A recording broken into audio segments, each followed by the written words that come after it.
across the UK, on DAB+, on YouTube, on your mobile, and on your side. This is Talk.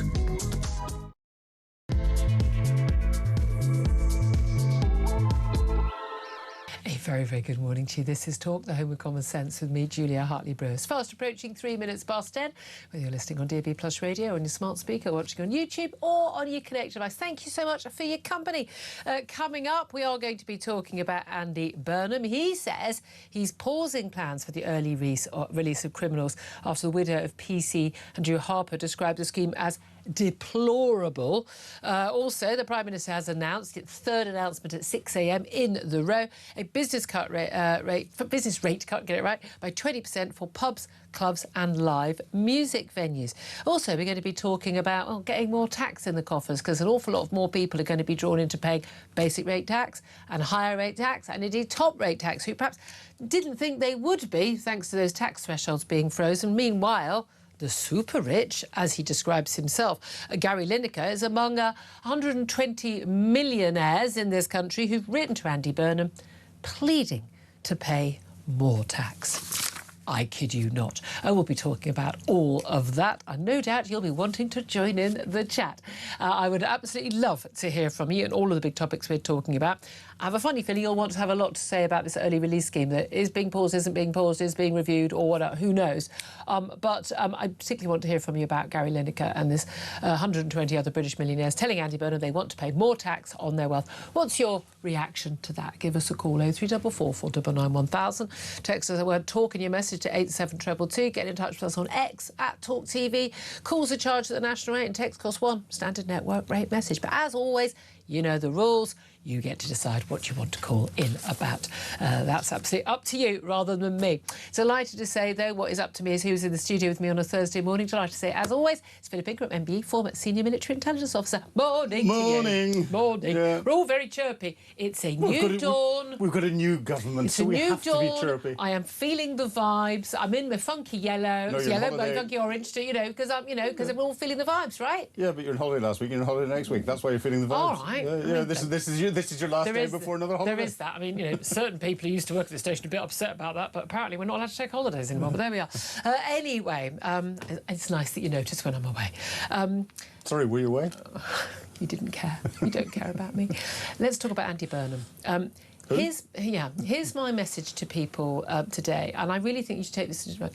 If you are going to be the victim of a serious crime, if you're going to be raped, if you or a loved one is going to be killed, may I suggest that you endeavour that crime goes on the front pages of newspapers, and that there is a very sympathetic family member who can talk about it in the media, so that one day, when the person who raped you or assaulted you or murdered you or a loved one is set for early release, because we don't build enough prisons in this country, you'll be able to, fingers crossed, get that stopped, because you can talk to the media and it will go on the front pages, and then the brand new Prime Minister will say, I'll have to look into this, and we'll probably, let's face it, quietly have a word with the Justice Secretary and say, for God's sake, make sure these blokes aren't let out, because it's going to look really bad on the front pages. Because that is what I think is going to happen. If you're unfortunate enough to have a horrible crime committed against you or a family member, but it doesn't go on the front pages, I'm afraid your attacker, your murderer, your rapist is probably going to be out on the streets very, very soon after being sentenced, because that's the reality of how our criminal justice systems works. Is it not, Philip Ingram? This after the outcry. Well, look, we already had a lot of people having an outcry quite reasonably about the prisoner early release scheme. And we'll go into the details of that, but it's really been hitting the front pages in the first few days of Andy Burnham's new premiership, because of the fact that the mother and the widow of PC Andrew Harper, who was basically dragged to his death by three men in a car back in 2019 who were committing a burglary. He was a police officer attending that burglary. That they have spoken out and said, I mean, Lissy, his widow, has said, it's deplorable. Quite the perfect choice of word. It is deplorable that he should be released. And she said, this isn't about politics. It's about whether justice is something we truly believe in or something that can be negotiated away when it becomes inconvenient, saying her husband and the British public deserve better, as indeed do all of the victims of the serious criminals who are going to be released. Andy Burnham said yesterday, I will review the whole of this policy. We did not invest in the prison estate when we should as a country. This is true. Yeah. Going back a decade or so ago, this is true. When it was clear there was going to be pressure, this is also true. That has created an unacceptable situation now. That is true. But I want to assure myself that everything has been looked at before this policy proceeds, and I can give that assurance that every single part of this I will look into with the Justice Secretary. I can't say that I can change the policy completely, but I will look at it in detail before we go further forward. Those are fine words. They are. They're still going to release thousands of prisoners early. We know that. Well, of course they are. And the policy was brought in rapidly by Keir Starmer because we were down to only 90 places in our prison systems. Left. And he was wanting to lock up an awful lot of people for sending offensive tweets. Let rapists and murderers out early to lock up someone who sent a tweet. I mean, which of course makes sense. We've got today over 5,000 prison places that are sitting there. So the situation has changed. So this should have been automatically reviewed and early release not even considered. Well, this is the thing. And it's more, there's a bigger problem here. And Andy Burnham saying that clearly shows he doesn't understand the bigger problem. And he hasn't looked at it. Because as soon as you release prisoners out into society, you've got the parole board and everyone else having to look after them. There's no review of the resources that they've got. The probation service is already massively correct. And you're transferring the risk from within inside a prison environment, which is closed, to inside society. Exactly. And that's where this doesn't even, haven't even got to, the many women who've been victims of the grooming gangs violence. And again, when we were first told this was happening, that it happened. It was announced very soon after Keir Starmer became Prime Minister in 24. In September 2024, there's an emergency prison release, and we remember seeing people in their in their best tracksuits. One guy being picked up by a Bentley, someone with a Lamborghini, champagne outside prisons.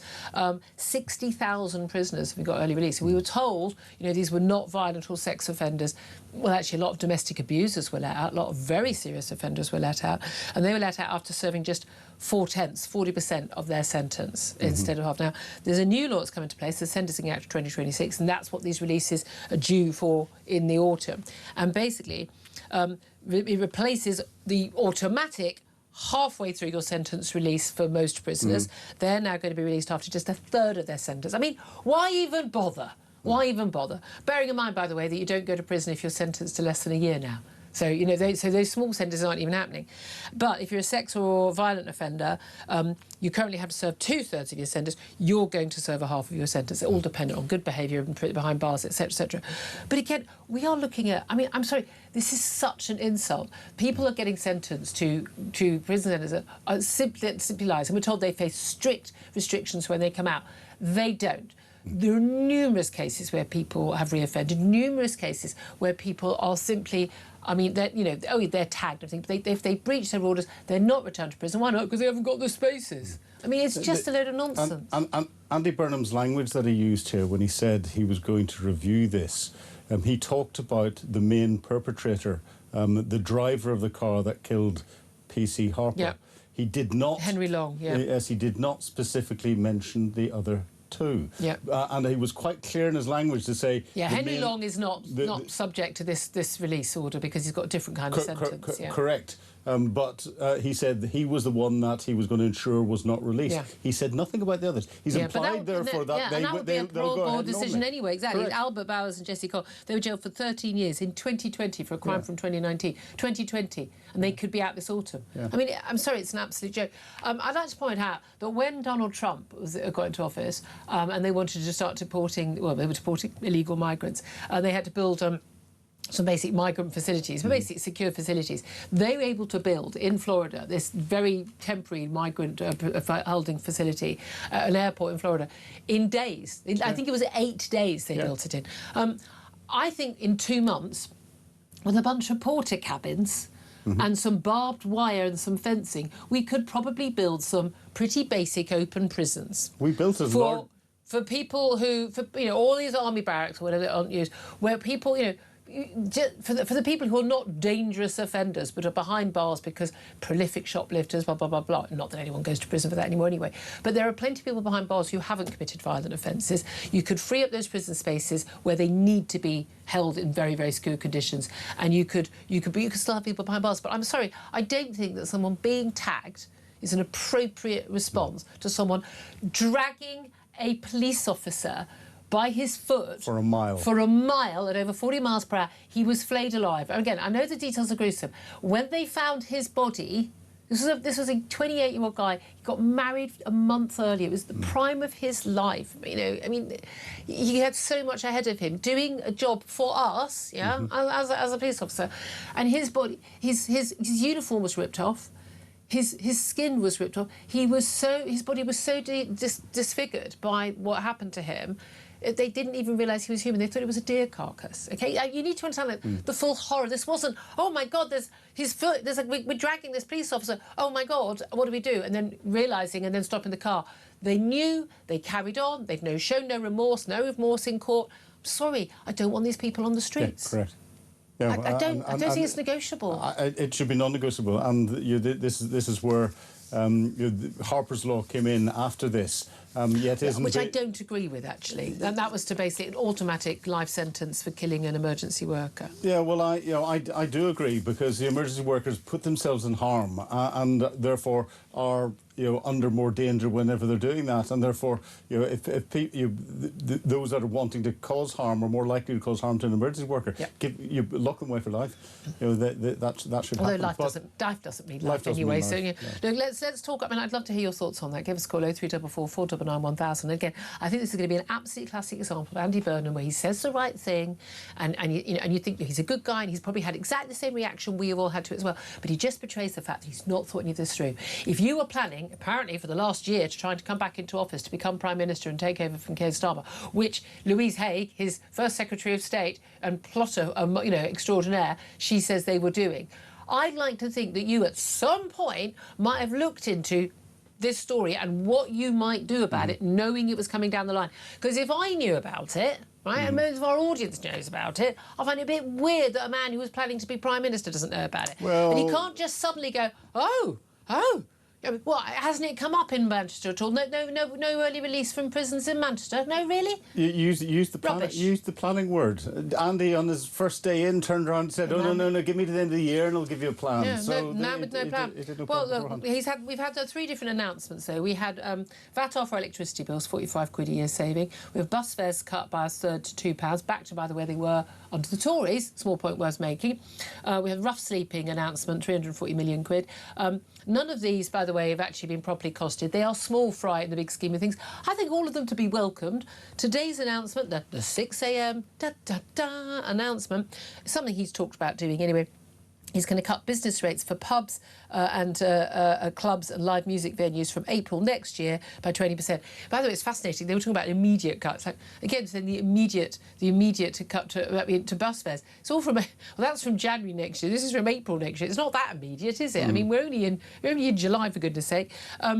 But interestingly, not cafes, not restaurants, not hotels, also massive part of our hospitality industry. By the way, one of the biggest employers in the country, all these things.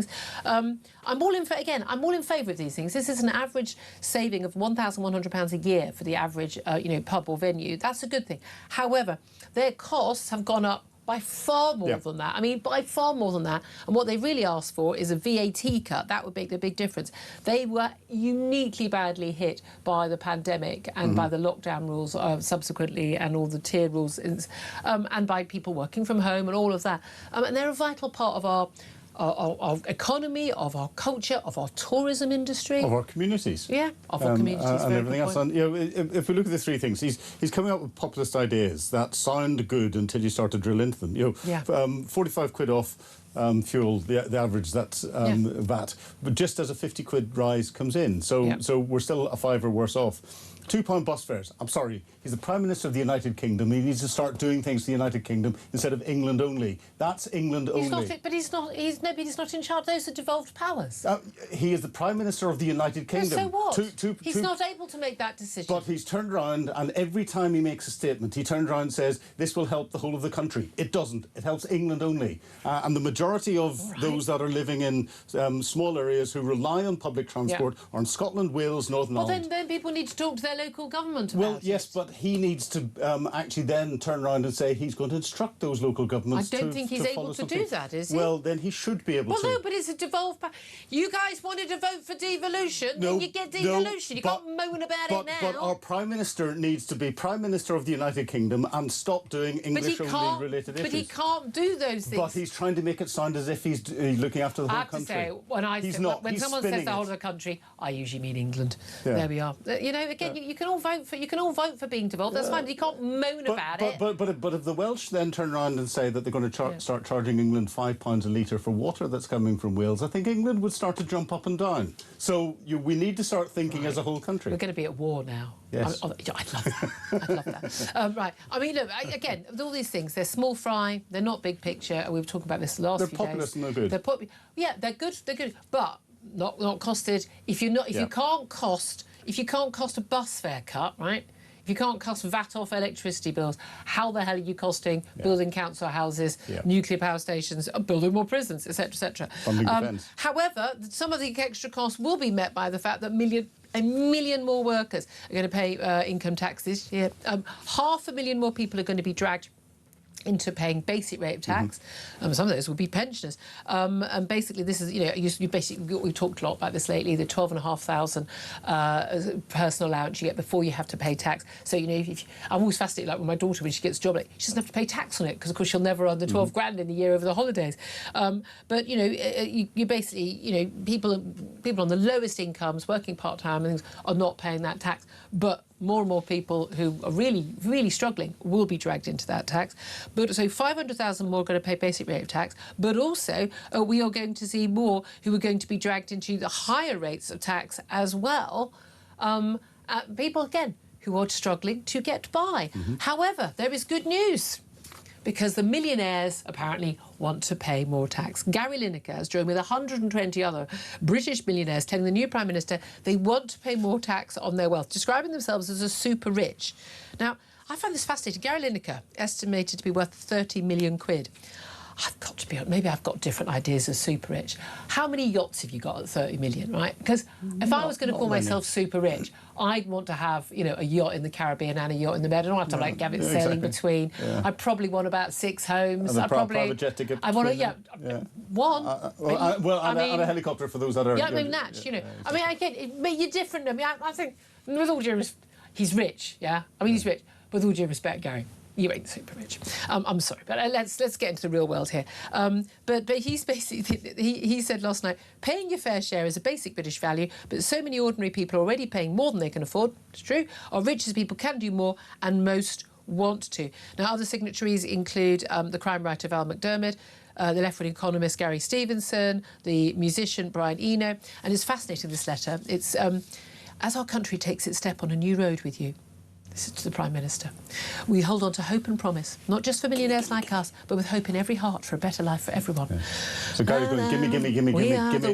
As millionaires, we have a clear message for you. Our new Prime Minister: tax us. We are proud to pay and here to say. They say that 75% of millionaires polled support higher taxes on themselves to defend what they are proud of in this country, and 88% are proud to live here. Millionaires are a patriotic bunch. We want you to tax us. We can afford it. Our wealth is our country's secret weapon. Let's get serious about using it. Those that can't see past the end of their own self-interest have no place in designing a Britain for the future. And it ends, as we embrace this new road, please consider taxing us properly as our contribution to it. We love this country. It's time for a better Britain. It's time for everyone here to feel Great Britain. It's time to tax us, the super rich. I mean, it's wonderfully written. The thing is, you can pay more tax if you want to. We'll put the link out later. But there's actually a link at HMRC where you can just voluntarily pay tax. You don't get to say where it's going to be spent on, but you can pay more tax. But bearing in mind, Gary Lineker is someone who, he had to settle a £5 million tax bill with HMRC. We don't know. It was all about IR35 and was he off payroll, was he on payroll, all of that. But also he was named in the Paradise Papers. Remember them back in 2017? That was when he was named. They'd already come out over... He was accused of a tax dodge over a multi-million-pound Barbados villa he bought, and it was bought cunningly, basically using a company that was registered in the British Virgin Islands, his Goalhanger Incorporated firm. Now, why are you registering your firm in the British Virgin Islands if you want to pay all your tax? The only point of registering, by the way, and under Barbados law, basically, you don't pay property stamp duty when a property is bought, you pay it when it's sold, but if it's owned by a company using offshore BVI arrangements, you'd sell it tax-free. I mean, I don't know any reason to register your company abroad in a tax haven unless you're trying to avoid tax. And here he is writing a letter. And that's perfectly legal. And there's an argument for making it not legal if that was what you want to do. But to say, no, I want to pay more tax when you have deliberately arranged your tax, you've done your tax arrangements for your company the most, quote, tax-efficient way. I'll tell you what this guy wants. He wants to become Sir Gary Lineker. Yes. That's what he wants. Yes, 100%. You know, this is gimme, gimme, gimme. This is Muttley coming down with dastardly, I'm showing my age here, and dastardly getting a medal out to give to him as Muttley goes, gimme, gimme, gimme. Yeah. You know, he could have, after that IR35 spat through the High Court, which he won. Then it came back. There was an appeal, and then it was settled. I have to say, I'm very sympathetic to that because lots of people on television and radio were forced to be IR35 off payroll, and then they were told, no, you need to pay tax as if you were a member of staff. But no holiday pay, no sick pay. It was unfair. Right and proper that he won, but if he had this moral feeling that he needed to pay more tax, he could have then just said, right, I've won this, thank you very much indeed, here's the £4.9 million. Yeah, well, we don't know. We don't know what was paid. There was an out-of-court settlement that we don't know what the deal is. But this is the thing, all these people, you can pay more tax if you want. Oh, of course you can. Yeah, so all those millionaires, 120 and most of these people will have tax arrangements deliberately aimed at not only cutting their current tax bills and their company tax bills, but also inheritance tax for their kids and things like that. And they're perfectly entitled to do that. I am intensely relaxed about people who've worked very hard. Look, I've got my issues with Gary Lineker's political views because I do believe he is anti-Semitic. Feel free to sue at any time, Gary. I think he's an idiot on politics, and I think he's wrong about most of these things. But you know, he was a very talented footballer. I thought he was brilliant presenting Match of the Day. He's a great football pundit. I've got no issue with any of that. You can sell Chris to your heart's content. He's done very well with all his podcasts. Love the Rest is History podcast. Absolutely love it. So, you know, as far as I'm concerned, he's made his money, how he's done, and he's entitled to enjoy that money. You pay your corporation tax, you pay your personal tax. Absolutely fine, and I've got no issue with that. I don't need him to pay more. I don't want him to pay more. But if he wants to pay more, just pay more. Yeah, he can write a cheque tomorrow. 10 million? What will you suggest him? 5 million? 10 million? I'd love to hear your thoughts. Would you, if you were super rich, would you pay more tax? Voluntarily. Voluntarily. Well, you know, do you think the rich should be paying more tax? Bearing in mind that the top 1% of this country pay 30% of all income tax paid, and the top 10% pay 60%. So the people earning more than about 72 grand a year, I think, puts them in the top 10%, they're already paying most of the income tax in this country. How much more should they pay?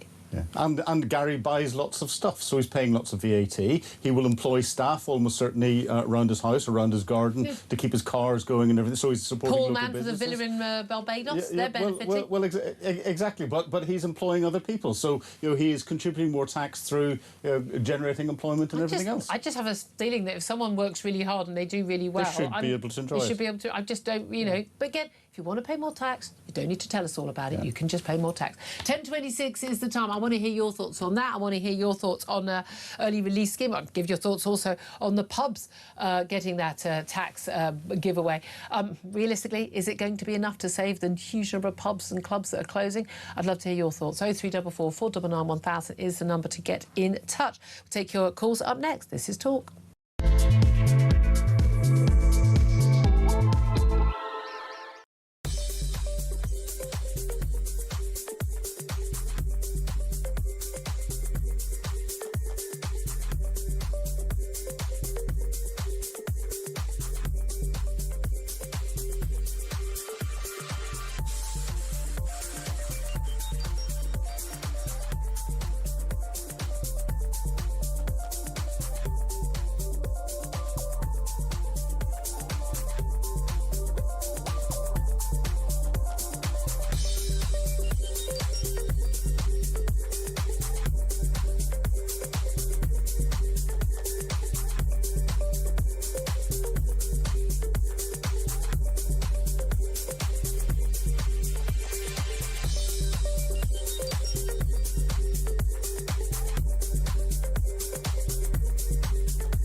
The Crown is facing its gravest test in decades, and the royal tea from Talk is your front row seat. With royal reputations under pressure and probing questions about public trust, we unpack every twist and revelation with the biggest names in the business. From the throne room at Buckingham Palace to a mansion in Montecito, we follow every royal ripple. Never miss a moment of The Crown in crisis. Subscribe to the Royal Tea from Talk on the app or wherever you get your podcasts.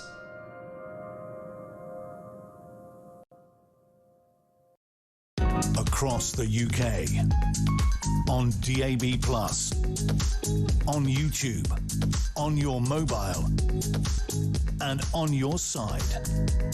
This is Talk. This is Talk, the Home of Common Sense. 10:29 is your time. Let's get straight to your calls. 8344 499 1000 is the number to call. Lots of text messages and tweets coming in as well about Gary Lineker mainly. Let's get to your calls on Harper, the PC Harper's killer's release. Dan is in Portsmouth. Hello, Dan. Julia, yeah, I'm a bit uncomfortable. Like I picked up on what you were saying earlier. I'm very uncomfortable with this Harper's law, actually. I'm as disgusted as anyone with what's gone on there. But, you know, we get murdered, raped, pillaged, and what have you, and some of these people don't even go to jail. Yeah. They don't go to jail and get let out early. So, you know, why should the police be any different? Let them suck up some of what we're sucking up. Well, I mean, there's an argument. It's not just the police, any emergency worker. The point is that they put themselves in harm's way. I always disagree with that. I think that any law that comes about, and as much as I have absolute respect and a feel for Lissy Harper, the widow of PC Harper, I can't imagine losing my husband a month into our marriage in such horrific circumstances. I don't think ever, in the circumstance of any, the grieving family members are the best people to direct laws. And that's what happens in these circumstances. I have maximum sympathy for these people, and I think they should have gone to jail for the rest of their lives. But all I'm saying is the police by consent, and at the moment they're aligning themselves very much in a lot of areas with the government and government policy, and they're becoming very politicised. All right, and no one can argue that the police are becoming politicised very insidiously and perniciously. But let them live by the sword they're currently policing us by, and that is political. So, you know, I just think there are different. So there'll be circumstances where a life sentence, most of them, will be justified. And other circumstances when is not. Can I ask you about the early release scheme? What do you think about that? What do you think Andy Burnham can do, and what do you think he should do? He's a maniac. I think that early release. Listen, look how quickly they built Nightingale hospitals. Exactly. Right, Nightingale jails. I don't care if they're uncomfortable. I don't care if they're a bit nippy. Yeah. Nightingale jails. Get these people and the illegals. Get them locked up. Glastonbury style camps. Get them in there until we get some proper ones done. I'm sick of this. I'm sick of us worrying and pussyfooting around prisoners and people who are making our lives in misery. Get them locked up. No problem at all. Hear, hear to all of that. I can hear the nation clear. Absolutely, Dan. You are talking what we're thinking. Thank you very much indeed. Let's go to Paul, who is in Tyneside. Paul, do you want to talk about Gary Lineker? Well, it's more about the taxation systems and stuff like that. Yeah, I mean, Gary Lineker, okay, it's just virtue signalling. That's all it is. Yes, he's going for a knighthood. It's always the same. People who've got money don't mind people who haven't got money spending more money or giving away more money, or because it doesn't affect them, because they've got so much. The likes of Miliband and people like that, they're telling us we shouldn't have this, we shouldn't have that, but it doesn't affect them. Yeah. I left school when I was 15. And I remember picking up my first pay packet, and I didn't even know what tax was. No. Well, lots of people don't, because they don't teach useful things like that in school. No, not nowadays. But I didn't even know what tax was, and I remember thinking about it. But back then, though, we were content, because when you walked home, you saw the Bobby walking down the avenue, and you went home, okay, and you watched the television, and you had a non-biased BBC, and when you look at now, okay, we get taxed on absolutely everything. The government wants you to do more. It wants you to pay more. But we also expect more. People expect to be retired for 30 years on a full pension and all the NHS care. And, we want a lot. People demanding, I want free meals at school for kids and things like that. It's got to be paid for somehow. Oh, absolutely. the problem we've got is we've got no accountability. All these rules and stuff like that, which are made up, they're made up by people who've got money, or these politicians who've never had a job. Yeah. I run a business. I've served in the military. Okay, and you've been at the sharp end. Yeah, but you look around you and you think, why am I doing it? What am I doing it for? The government is involved in our businesses, and it's telling us how much we have to pay. Yeah. And it's telling us how much it's going to tax us. It doesn't look at our profit margins. Yeah. But can I make a prediction, Julia? Yeah. I think that by January, February, this country will be absolutely tanking out.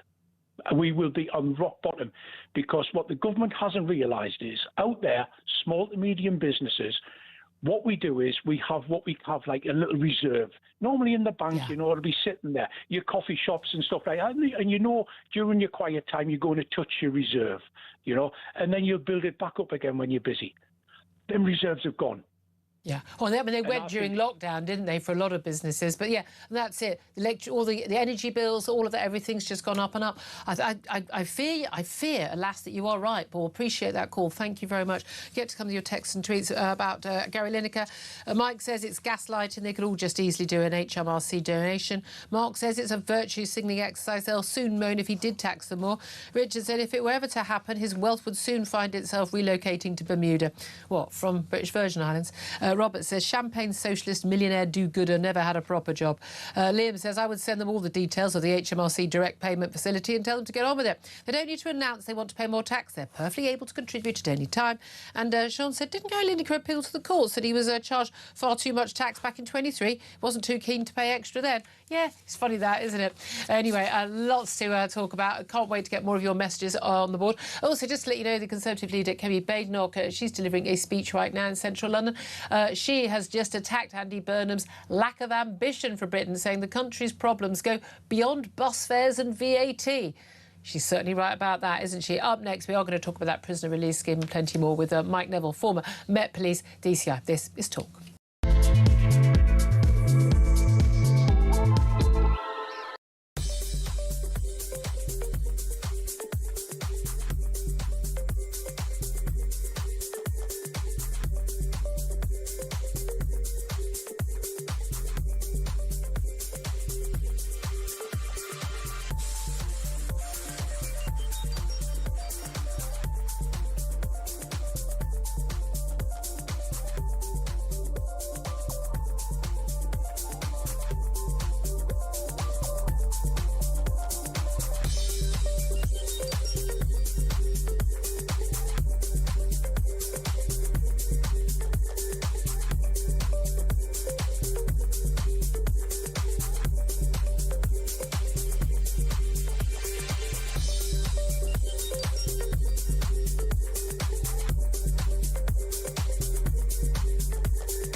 Across the UK, on DAB+, on YouTube, on your mobile, and on your side.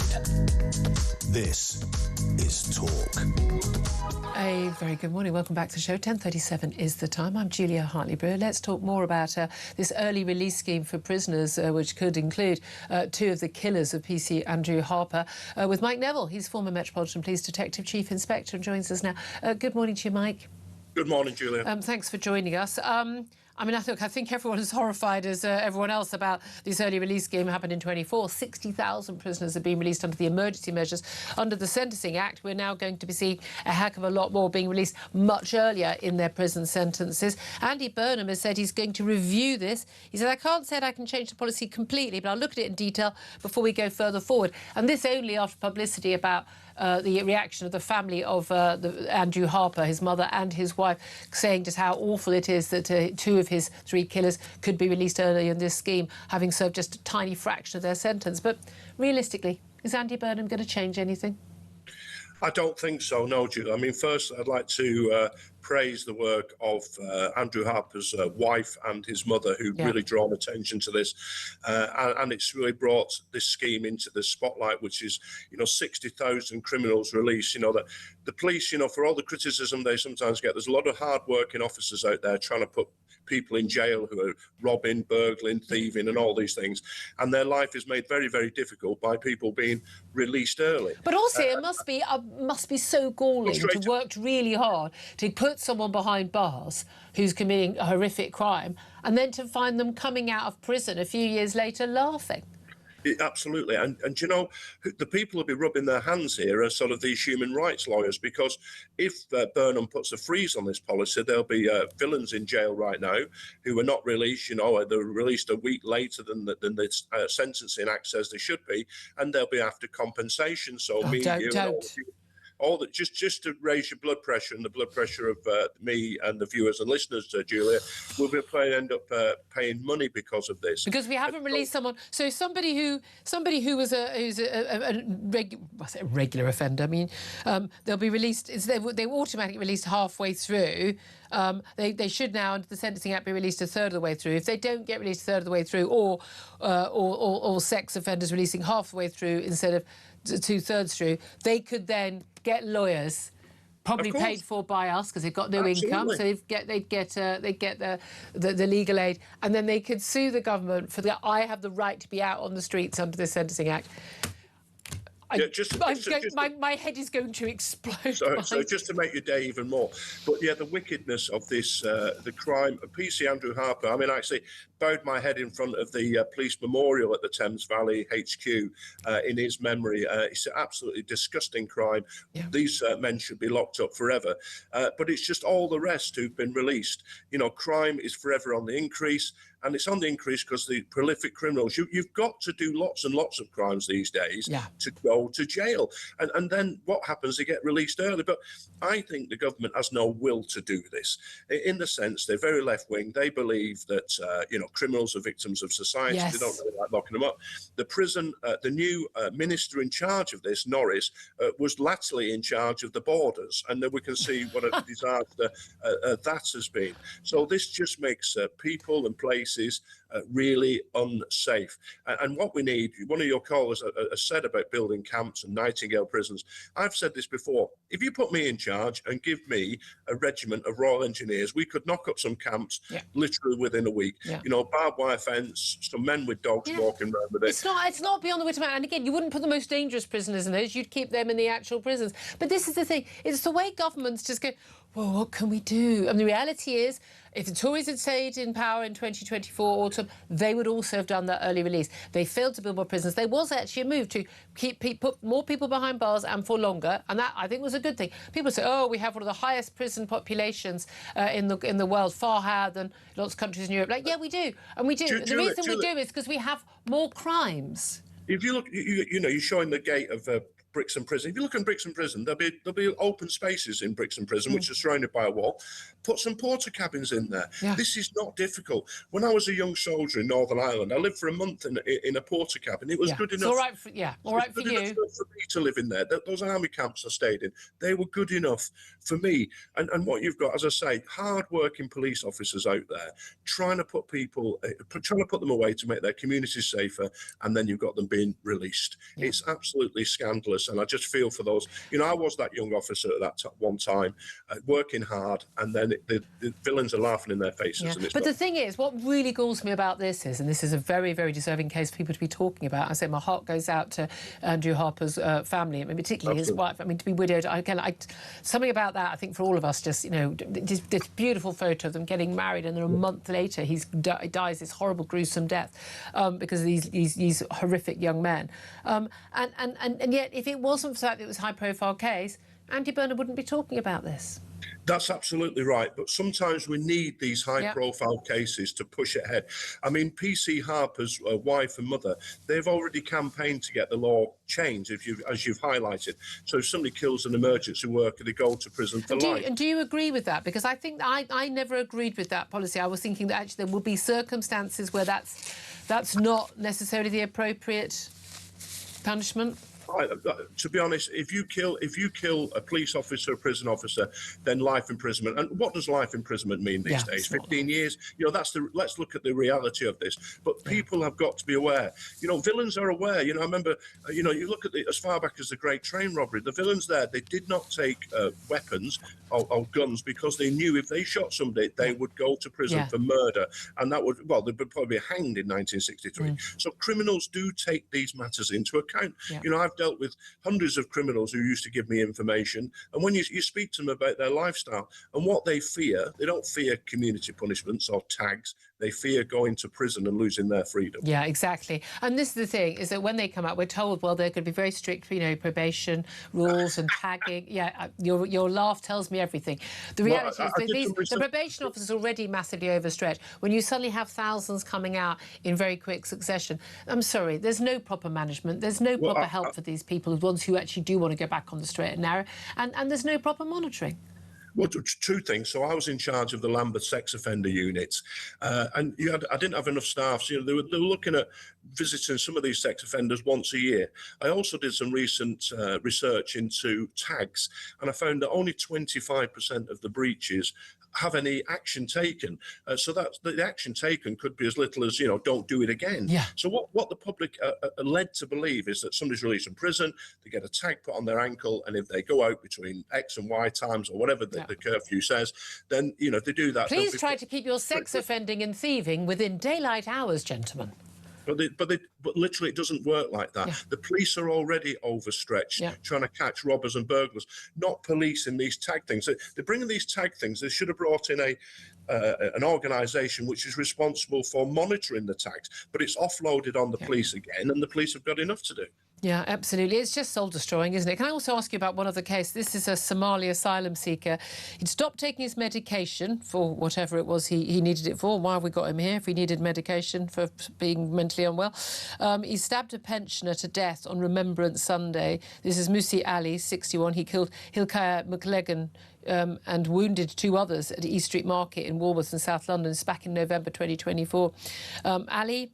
moved to the UK in 1990 after seeking political asylum. He had a psychoaffective disorder, and he's been sentenced to an indefinite hospital order at the Old Bailey yesterday after admitting manslaughter by diminished responsibility, also wounding with intent and having a bladed article. But yet again, we've just got someone in this country who's come here, who is dangerous, this case dangerously unwell, in our communities, not taking their medication. I mean, this is sounding horribly familiar, isn't it, Mike? And killing somebody and desperately hurting two other people as well.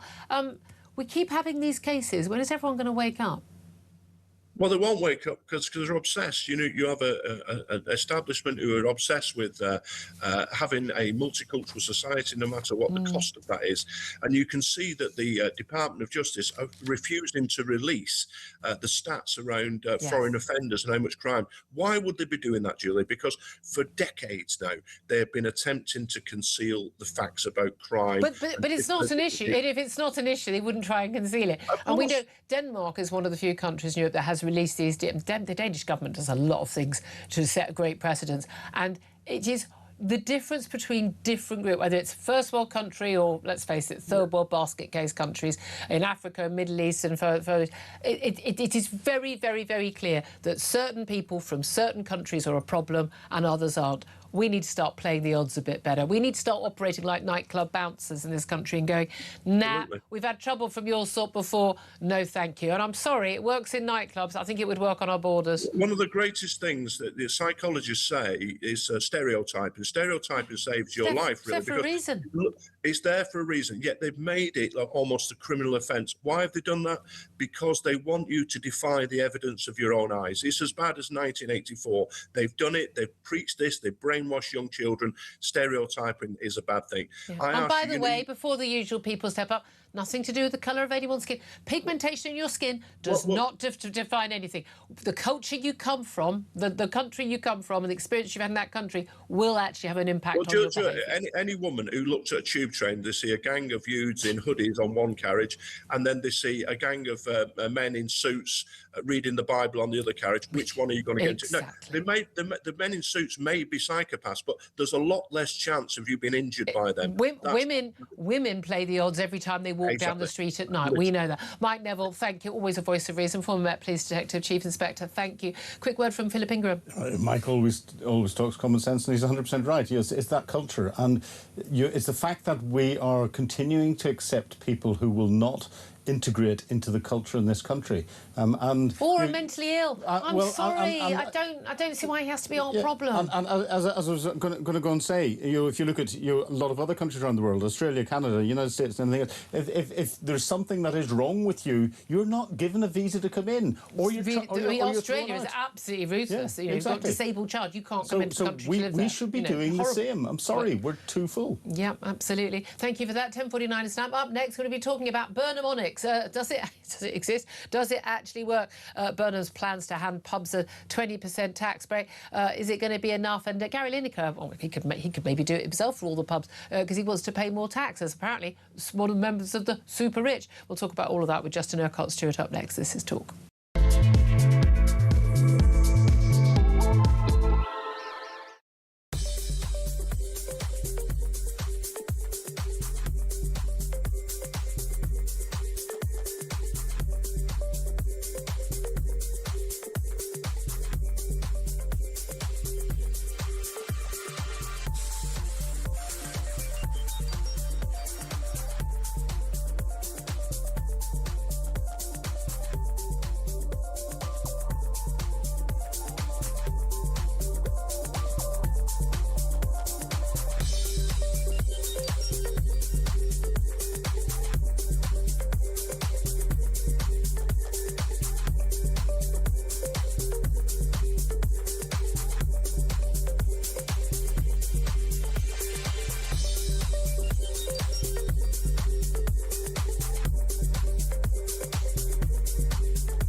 The Crown is facing its gravest test in decades, and the royalty from Talk is your front row seat. With royal reputations under pressure and probing questions about public trust, we unpack every twist and revelation with the biggest names in the business. From the throne room at Buckingham Palace to a mansion in Montecito, we follow every royal ripple. Never miss a moment of The Crown in crisis. Subscribe to the royalty from Talk on the app or wherever you get your podcasts.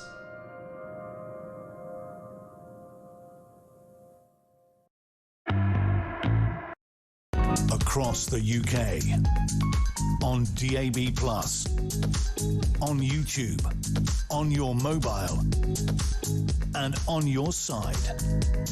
This is Talk. Good morning, welcome back. 10:51 is the time. This is Talk. Let's talk money, let's talk economics, and let's talk about the stuff which appears that Andy Burnham, the new Prime Minister, doesn't really know much about or care much about, judging by his first few announcements. Let's talk to Justin Urquhart-Stewart about this. He's an economist and he's also the chairman of the Regionally Investment Platform. Morning to you, Justin. Morning, Julia. Thank you very much for joining us. Look, we've had a number of announcements. First day about rough sleeping. We had the VAT off electricity bills. We've had the bus fares cut. Today we've got this cut in the business rates for some hospitality businesses, not all. I mean, these are all to be welcome, these things, I think, by the people who are going to benefit from them. They're not exactly big fry. They're very much, tiddlers in the sea. But what do you make so far of what we learned about Andy Burnham's attitude to the economy? And, that good growth he's going to deliver for all of us. I love the idea of start off positive. So let's throw a few rose petals out to get us all excited. And what you were just describing there, these things are nice to have, but utterly irrelevant. Perhaps I'm being too unfair. What he's missing out on, though, is the key area. How do you get that economy going again? And remember, one element, more figures coming out showing that actually the United Kingdom, we're the strongest in Europe in terms of our technology centres. They're the ones which are growing and recruiting more people. And they're spread throughout the United Kingdom, not just in the southeast, and it's not a matter of saying it's the north or the south. These are based on technology hubs. They are starting new businesses, and we are still, despite the negative attitude generally around the place about the economy, not helped by the politicians, but actually showing people that actually we're still the 6th largest economy in the world. We are somehow we manufacture things. We're around about the 11th largest manufacturer in the world, which is extraordinary given our energy bills. It is, and you think also, I know nationalised British Steel, which is absolutely ridiculous. You might as well nationalise Oxfam, for heaven's sake. What you look at is someone like Sheffield is actually, in terms of value, producing more value in steel than it did 40 years ago. Why? Because it's not sitting there producing great lumps of old banged steel, but actually high calibre, high quality steel, and not produced by other people, and exporting quite a lot going to the States. Particularly, people may laugh at cutlery and things, but actually it's vital. No, exactly, and that's the stuff. But this is the thing. So we've got all these little announcements, and for each of the people who, if you're on low incomes in a rural area, you can get your bus fares are much cheaper. What's not to like? You run a business, a hospitality business. You're going to, some of them, no cafes, restaurants, or hotels for some reason are going to benefit. But it is very much small fry. He's talked about growth for everywhere, and crucially good growth, not that bad growth we don't like. I don't know what good growth is, but there's nothing so far to suggest that he knows how he's going to go about doing that.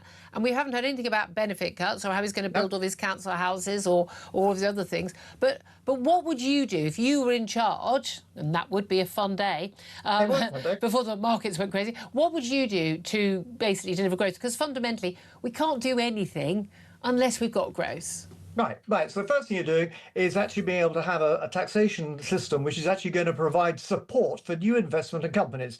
We have a system which I know we've discussed before, the Enterprise Investment Scheme. It's very simple. It costs the government absolutely, what's the technical term? Nothing. Because it's a guarantee. And some of those companies go bust, in which case the guarantee gets called in. A lot of them don't. And they grow and employ more people who, of course, spend money and pay more tax. You actually grow the taxation take by cutting some of these taxes. It may sound perverse, but that's what history shows that we'll actually do. So, number one, you've actually in a position where you encourage more money coming in. Number two, you actually then start saying, fine, jolly good in terms of my rights. What are your obligations in terms of paying tax or actually participating in the economy? And therefore meaning that you're actually going to have a cap on the amount that the state's going to provide you with. The whole idea of state support was actually provide a lifeline for you, not a mattress to lie on. And so, again, changing that radical way around to actually say what we can do here is the logic is where through increasing wealth, we get more tax income.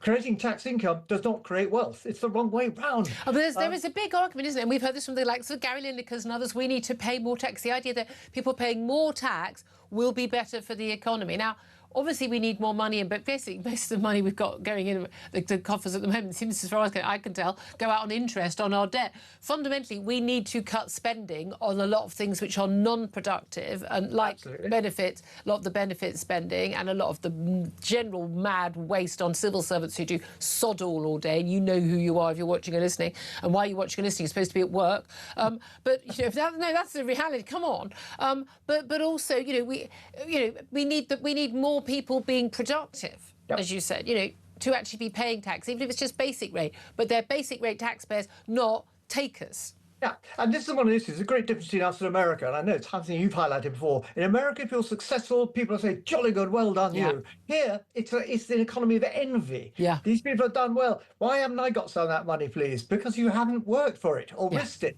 So encouraging the risk. What you have as a mechanism, we want you to get wealthier. Therefore, we're encouraging you. The more you will actually develop in terms of more people are employing, they're growing your business. Actually, in terms of taxation, the greater the benefit. Have you ever thought about writing to the Treasury, just so for Gary Lineker's benefit, the other 120 super rich they call themselves? I don't think 30 million is super rich, but that's just me.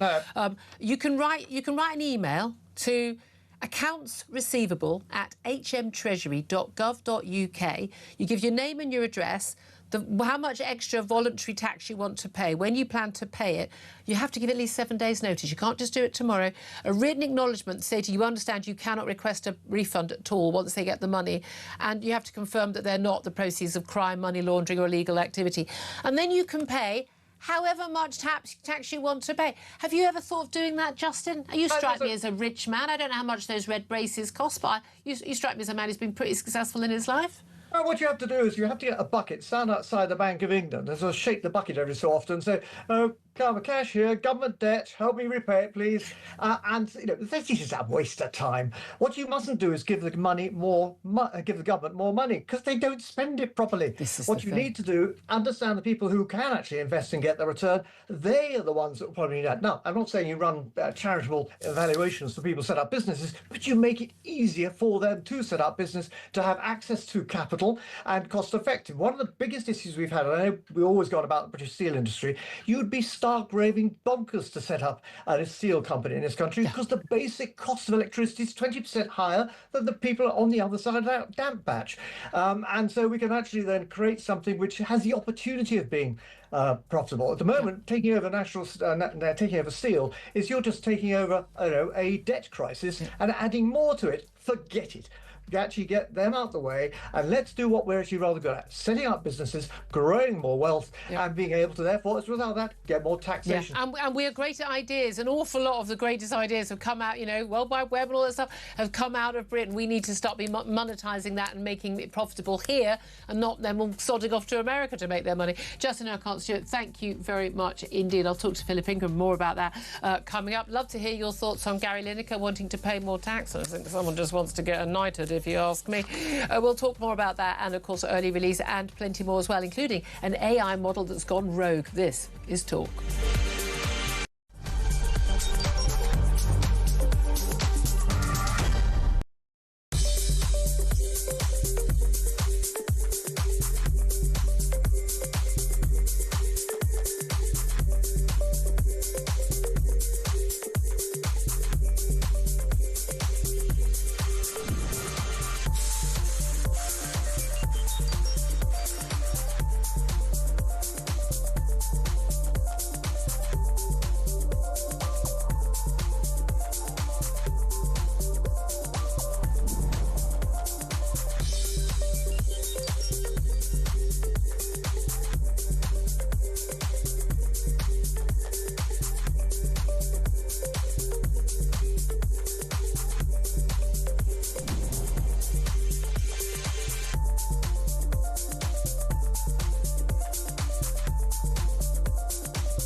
across the UK. On DAB+, on YouTube, on your mobile, and on your side. This is Talk.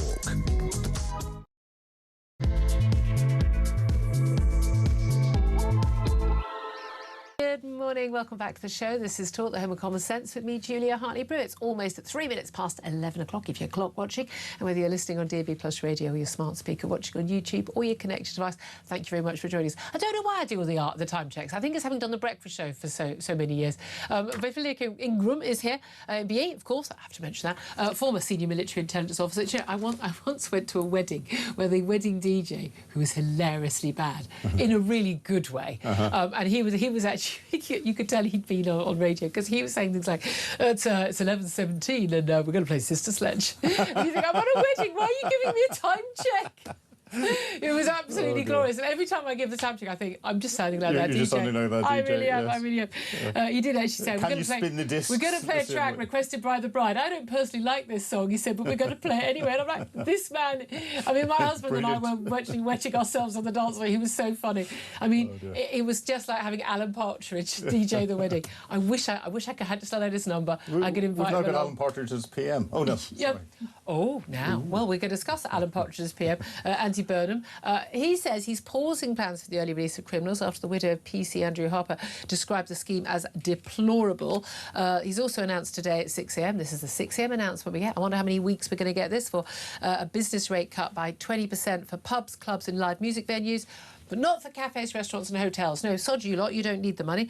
Gary Lineker has urged Andy Burnham to impose a wealth tax on him and other millionaires. And we're going to talk about this all stories about AI are now scary, but OpenAI has revealed some of its most advanced AI models went rogue, hacked a start-up business after it lost control of them during a security test. Nothing to worry about here, genuinely. We need to turn AI off. We either become the top, become the world leaders in AI, don't let America and China rule us over that, or we need to turn it off now because they're going to kill us.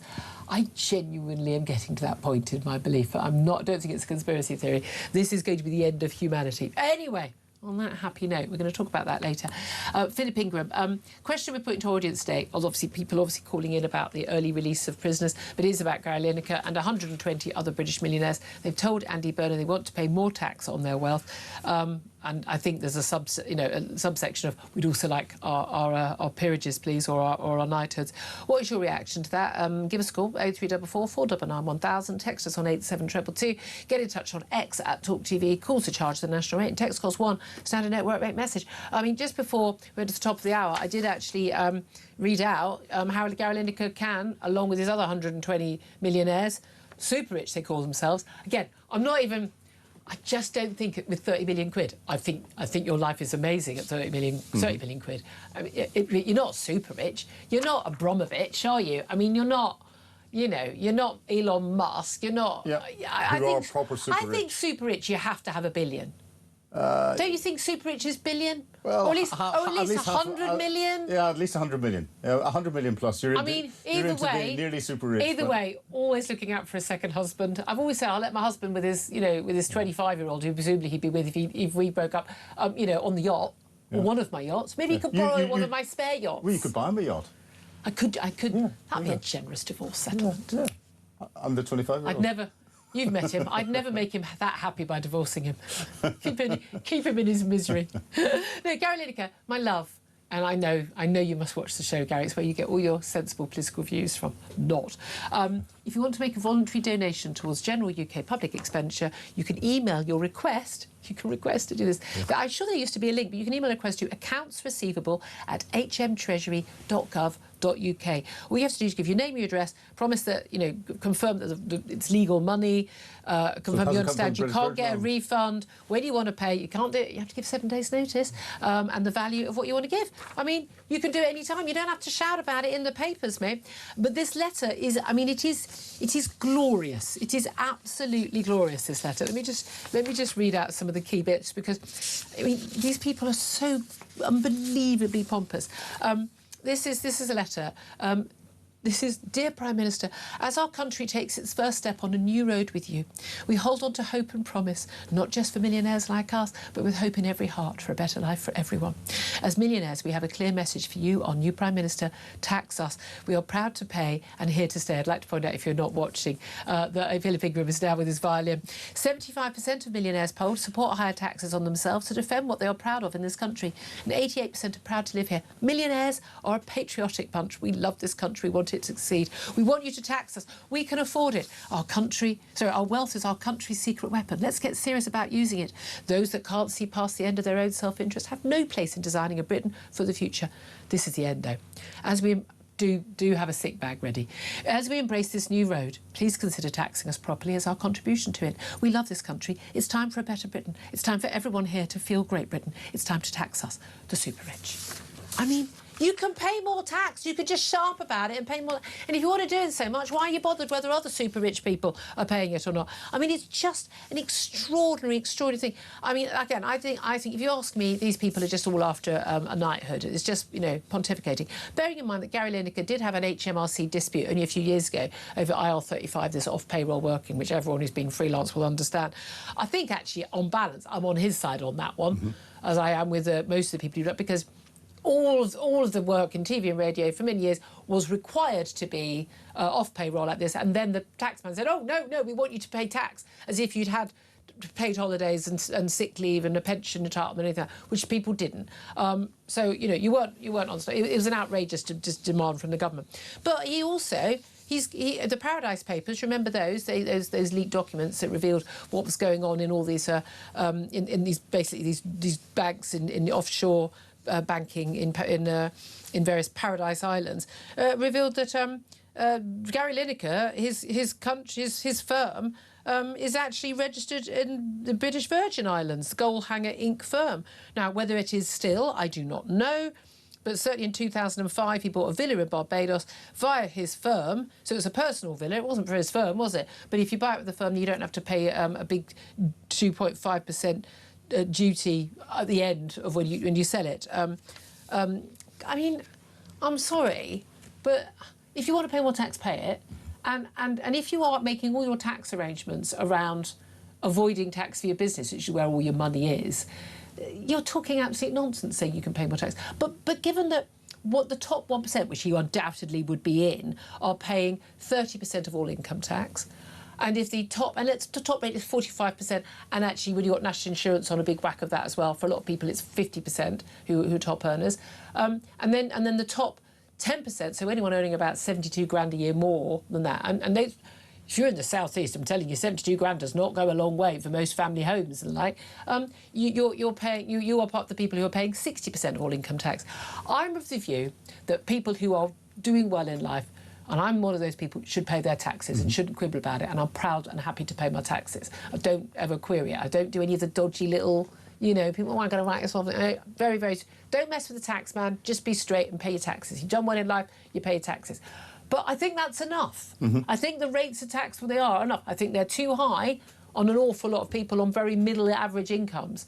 I don't think people who are on sort of 50, 60, 55, 60, 70k should be paying 40% tax. No. I think it's way too high. Breaking headlines, Andy Burnham is considering Gary Lineker as the Minister for Gesture Politics. I mean, it is. It's all... But you know what? That's exactly the sort of stuff that Andy Burnham will like, isn't it? Because that's all he's doing. Yeah.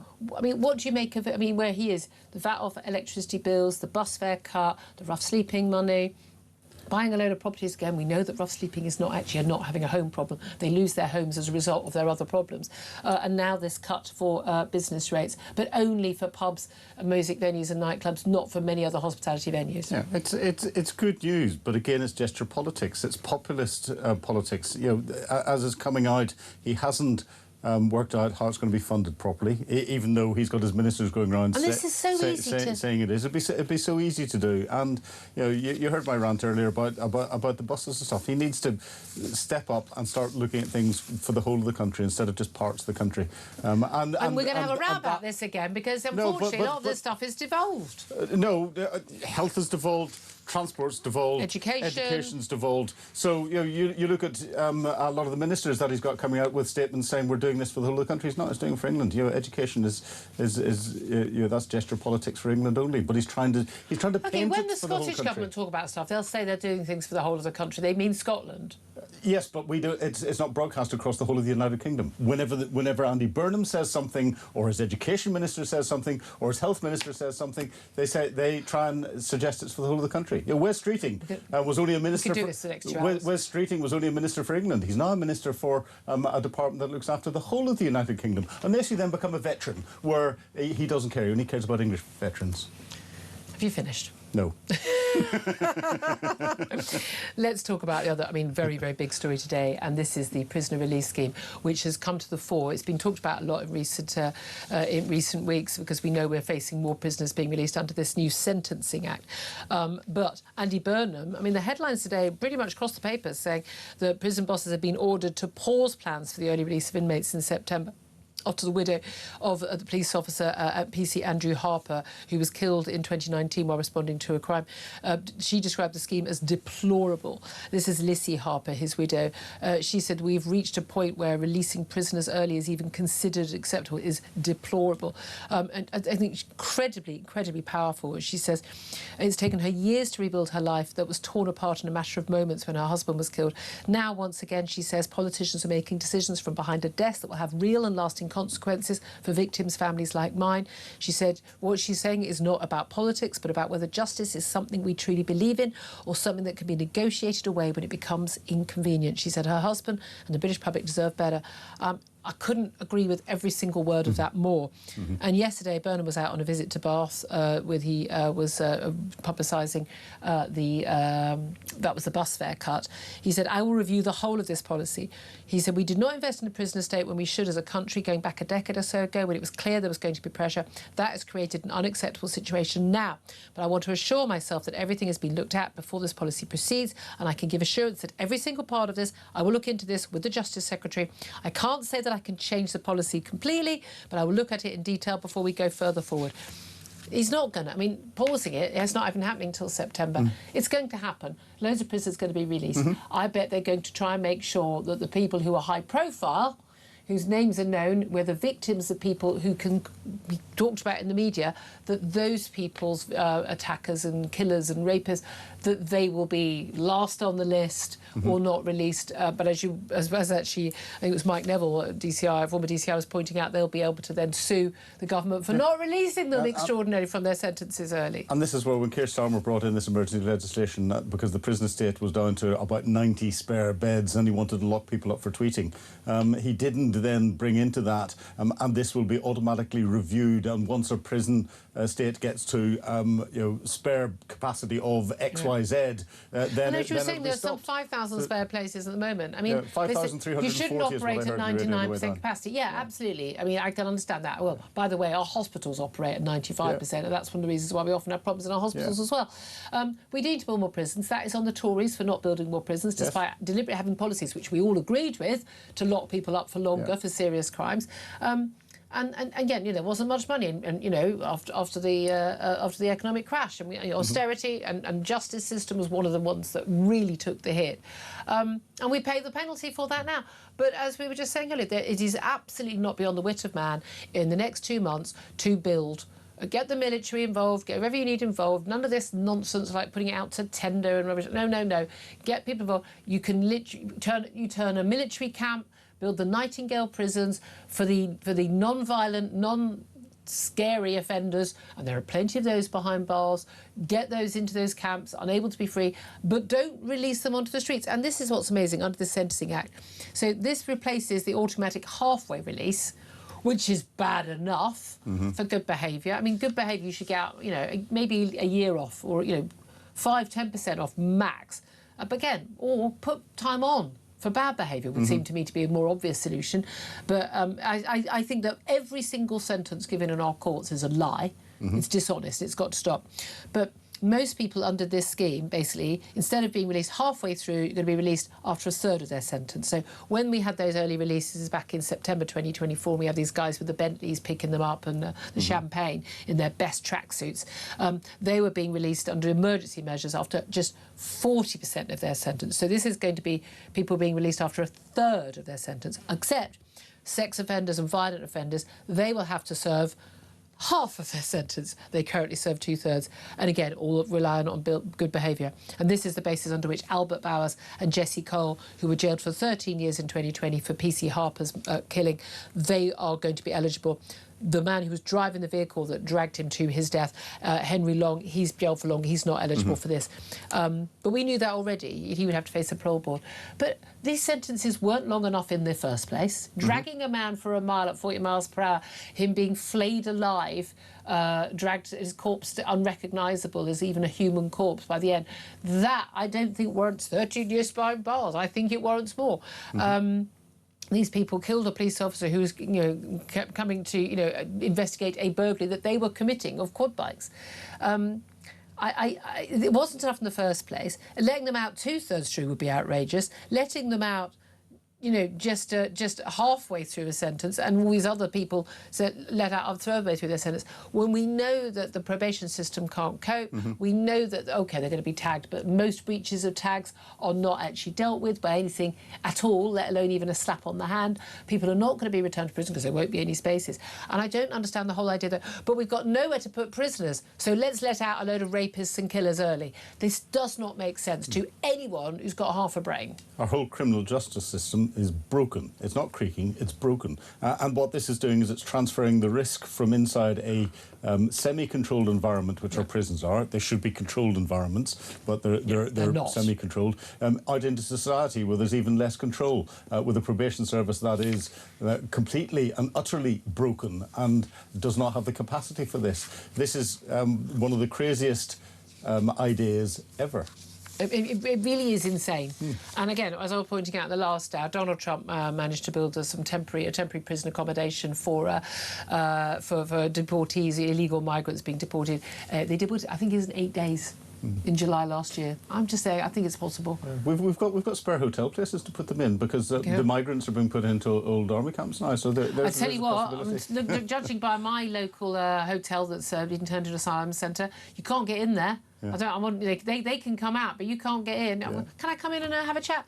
No, I mean, literally, security guards come straight out and, if only the security was the other way around, folks. Let's talk about some other issues with this new government. We've got the new Energy Secretary, who's more of a nutter on net zero than Ed Miliband. I know, you didn't think that was possible. You were wrong. This is Miata Fanbula. She actually supports, green policies on this. Luckily for us, she's written plenty of statements. She was the head of a think tank, the Economics Foundation, wrote lots of things. She's called drilling for oil irresponsible. Fascinated by the fact that Andy Burnham, Philip, is going to apparently allow the licence already, agreed for oil and gas drilling to go ahead. That's a good thing. That was being blocked by Ed Miliband personally. But then he appoints an Energy Secretary. He's even more of a nutcase. I mean, I do think someone who thinks that we should get to net zero by 2030, not by 2050. I think if you want net zero by 2050, you're mad. You are certifiably insane if you think you can literally turn the country on, not just electricity by 2030, everything. I mean, there isn't anyone who knows anything about anything who thinks that's possible or desirable. That is literally meaning turning the lights off. I mean, literally going back to the Stone Age in 2030. She should be nowhere near government, this woman. Correct. If I was Sir Humphrey in Yes Prime Minister turning around to Andy Burnham as the new Prime Minister, I'd say that is a very brave appointment, Prime Minister. Because you start to look into her past as well. Oh, everything she said. And her associations and everything else. Her father was the first minister to Samuel Doe. She's in Liberia, was this? This is Liberia. Yeah. Samuel Doe led a coup in Liberia. Yeah, but what the sins of the father, etc. Yeah, but she describes herself as British Liberian. No, she's a minister in this country. I don't think we should have ministers who are dual nationals for certain countries like Liberia. I don't think we should have any MPs in Parliament who do not have a British passport. We have MPs in Parliament pregnant who do not have a British passport. This is we need to start looking at people. That's interesting. We've also got the new Education Secretary, who's just been rewarded for being loyal, hasn't she? There's no doubt at all about that. Isn't it wonderful? I've just forgotten her name. Lucy Powell, of course. She's replaced Bridget Phillips and you got demoted. She's just unfortunately keeping that equalities brief where she's being a trans maiden. But the new Education Secretary, Lucy Powell, once said, this is extraordinary, that the spelling tests for primary school pupils were draconian. She said the assessments of children on their spelling were ridiculous. This is when she was a Labour backbencher. So it's not something she said when she was 20. When she was a Labour MP, she claimed they were being used to micromanage children. She also suggested that secondary school pupils in England should not have to do the same handful of GCSEs, so the ones we require, English language, maths and science, or risk failing because a couple of things they spell incorrectly. This is from 2019. 2019. Now, she got mocked for her grammar and her spelling in a social media post yesterday, and I don't want to get into that. But an education secretary, she says that we should concentrate on creativity. Now, we've got the wonderful Catherine Burble thing, runs one of the most successful schools, a load of kids who are on free school meals whose parents don't speak English, and she's getting them A stars and they're getting into Oxford and Cambridge. I think she knows what she's doing. And she said, the idea that being rigorous about stuff like spelling and maths and testing kids so you know what they know and therefore what they don't know, that in any way contradicts them being creative. It's the exact opposite. Oh, I'm laughing. By policy, what she's doing is she's saying that the masters of the English language in the United Kingdom are Scotland, Northern Ireland and Wales, because they will insist on spelling, and they do insist on spelling, and going back to the old standards. Well, our system does, thanks to Michael Gove. Clearly not now. Spelling's not going to be important. So England is... I mean, spelling is the number one thing. When I get an email from somebody asking for, work experience or work, I mean, genuinely, the misspellings... But not according to our English Education Secretary. So, it's great that she's bringing policies in to destroy education in England, and education in Scotland, Wales and Northern Ireland will be fine. You're being very... I'm going to go regionalist because I know that will annoy you. But it is... I just think... I just genuinely think it's terrifying. It's shocking. It's terrifying. It really is terrifying. And also, I mean, again, usually, I think she did go to a bog standard school like I did, but I really annoys because normally you get people who've gone to like private schools and grammar schools who are opposed to these sort of things. They have no idea how low the standards are. Half the teachers, frankly, can't spell or use apostrophe correctly. This is really basic stuff. I'm telling you though, you know what? When these kids are up against new arrivals from countries where they've got really good, lots of Eastern European countries. Yep. These people are spelling English and speaking English better than our own kids. They understand our grammar better than we understand our grammar because they're taught grammar in their schools. I had this battle with my mum and my dad, who both went to grammar schools from working class homes, and I went to a bog standard club, and my mum did not believe that we had never been taught grammar at my school. I said, I have no recollection. And I got my best mate in from school, I've known since I was 13. I said, do you remember ever being taught? So learning a foreign language is really hard if you don't know what a past participle is. I still don't know. You know what? And then I paid to send my kid to a school where they teach this stuff with an inch of your life. Which is, why she understands this stuff. But you can't learn this stuff if no one teaches it to you. It's extraordinary. But let's also do one other thing I want to talk about. And this is actually very sad, and I was going to go and weigh in on it. Natalie Fleet. She was a Labour MP, and she basically posted a tweet saying that she was standing down from her role as safeguarding minister after finding the role overwhelmingly triggering, saying it was making her ill and she sadly couldn't stay in the job. Now, a lot of people go, oh, for goodness sake, that was my first thought. I posted, oh, for goodness, what you're talking about. She herself was groomed and raped as a teenager at the age of 15, and she's obviously having to read a lot of the tales of these women. Now, I think if it weren't for that, I think one would be, for goodness sake, pull yourself together.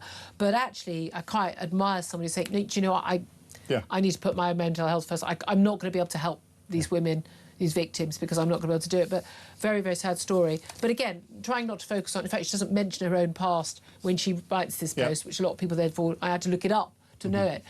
Someone who always talks about herself, though, and I know you were enjoying this as much as I was yesterday, and Benedict Spence was certainly chuckling about it in the breaks yesterday, Labour MP Stella Creasy, who is genuinely one of the most annoying people on the planet and possibly one of the stupidest people I've ever come across on social media, but makes social media worthwhile.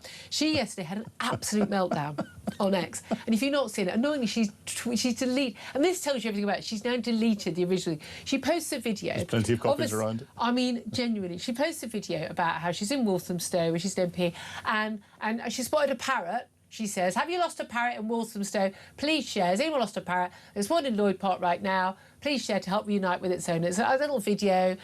She says, "Not a parakeet, it's a parrot." Apparently it is a parakeet. Apparently they're the same thing anyway, yes. all intents and purposes. Yeah, I don't care either way about that. Everyone was then posting... Here's the fact you need to know if you live in London, which she does and is an MP in London. There are 50,000 parakeets in London. They're everywhere. There are about 7 who live around a big tree at the end of my garden, and they are the noisiest thing. I mean, literally, like, you can't hear yourself think. The idea that anyone who's an MP in London or lives in London doesn't know that these things are everywhere.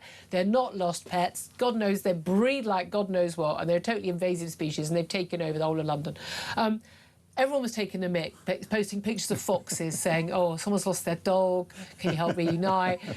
Someone posted a picture of a hippo saying, "Has anyone lost their guinea pig?" or something. I mean, people were absolutely taking the mick. She completely lost her mind over this. She's replying to everyone, she's criticising everyone. She even hilariously claimed that in a video about how she didn't care about people laughing at her, basically told us she did care by saying she claimed that she's worried about our democracy and public life because people are not going to want to go into public life if they're going to be abused like this.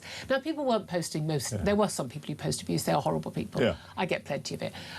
It is genuinely water off a duck's back for me.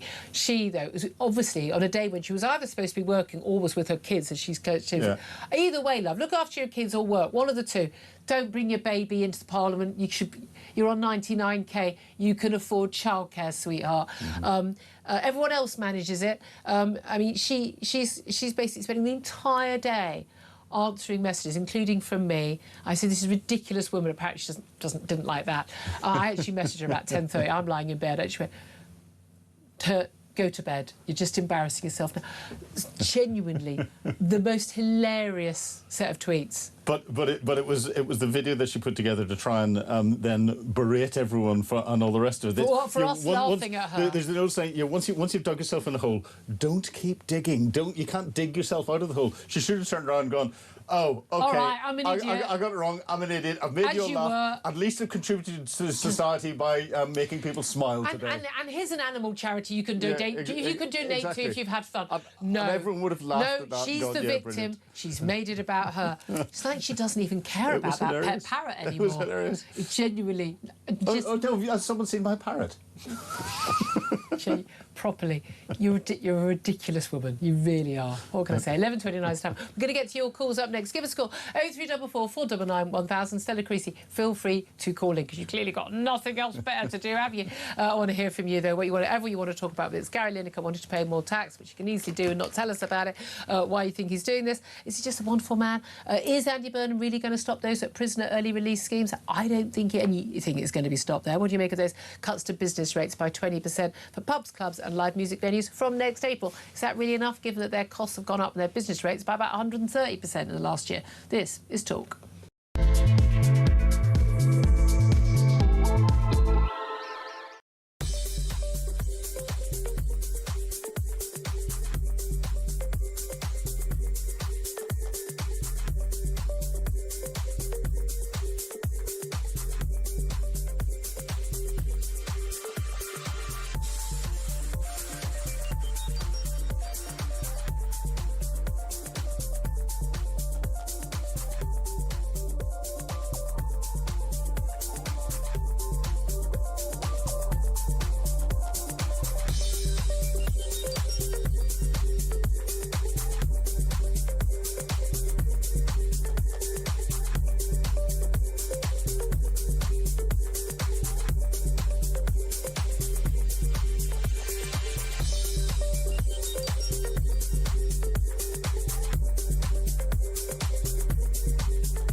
The Crown is facing its gravest test in decades, and the royalty from Talk is your front row seat. With royal reputations under pressure and probing questions about public trust, we unpack every twist and revelation with the biggest names in the business. From the throne room at Buckingham Palace to a mansion in Montecito, we follow every royal ripple. Never miss a moment of The Crown in crisis. Subscribe to The Royalty from Talk on the app or wherever you get your podcasts.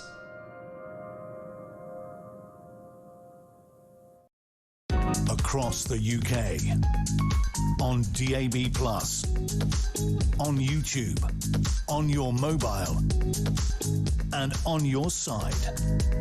This is Talk. This is Talk. Let's get straight to your calls. Andrew's in Hertfordshire. What do you want to say, Andrew? Yeah, it was on the wealth thing and one other thing about the police officer. The wealth thing's hilarious. It's Kerry Packer being questioned in Australia in the 70s by the Australian government. And they say no. They ask him a question. He says no one should pay any more tax because you'll waste it. Yeah. If you pay, if it doesn't matter what anybody pays, they waste too much. Yeah, I mean exactly. If you're really rich, I mean, set up a foundation and do the right stuff. You know, do the work that's going to make a difference to people with charitable donation. Yeah, look at the way Cadbury was set up or John Lewis was set up. That's the thing. But paying more tax isn't going to solve anything. We put more money in the NHS. How far has that moved us forward? You know. So it's not the answer. And in relation to the police officer and the release of the prisoners, if Burnham was legitimate, he would be calling an election and standing on a mandate of releasing the prisoners. That's the problem we've got. We've got a presidential government, and to be fair, most of the things we criticised Keir Starmer for were things that weren't in the manifesto that he'd stood on. Yeah, and that's the problem we've got, is that we are being led by people who are acting in a presidential way. And the most worrying thing, Julia, is nobody's going to question him about it till September. Think about that. Yeah. And this is what's wrong with politicians. They don't understand. People have lost the ability to believe in democracy because it isn't working for us. That is a big worry. That really is. Andrew, thank you for that. Let's go to Pat. He's in London. Pat, what do you want to talk about? Yeah, I mean, you was talking earlier about the woman who's Energy Secretary. Yata Fambula, yeah. Yeah, so somebody like that. And, you know, the thing is that you've got, you know, you said she's as big as Ed Miliband. Oh, she's worse. Well, she's worse. So what does that say about Ed Miliband's, Andy Burnham's choices? Yeah. I mean, and also he's put Wes Street in as Defence Minister. I mean, that's a joke for a start. Why? I'm interested. Why lots of people are saying that? Why? Well, no, say. I mean, you've got to have some... I mean, what he knows about defence procurement... but the thing is, a lot of people say he's got to have defence, he's got to have some sort of military experience. John Healey was much regarded, no military experience whatsoever. Most defence secretaries don't have military experience. No, but what I'm saying is you've got to have a kind of, I don't know, a wanting... He took that job because that was probably, in the schoolyard when you're picking up teams, I'll have so and then he was last on the list. He was the last on the. So he was so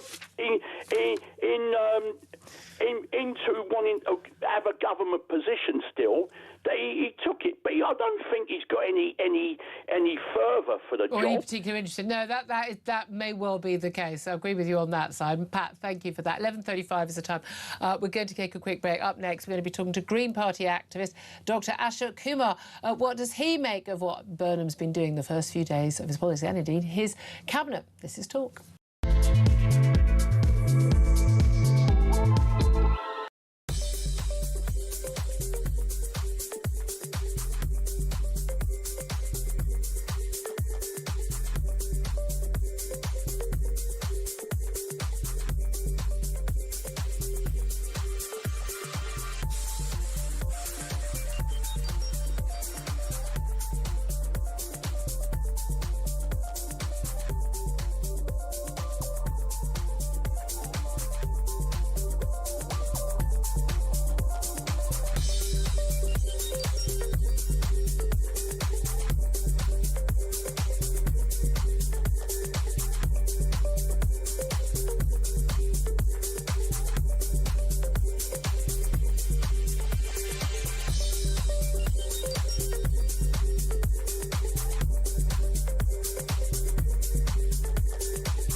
across the UK.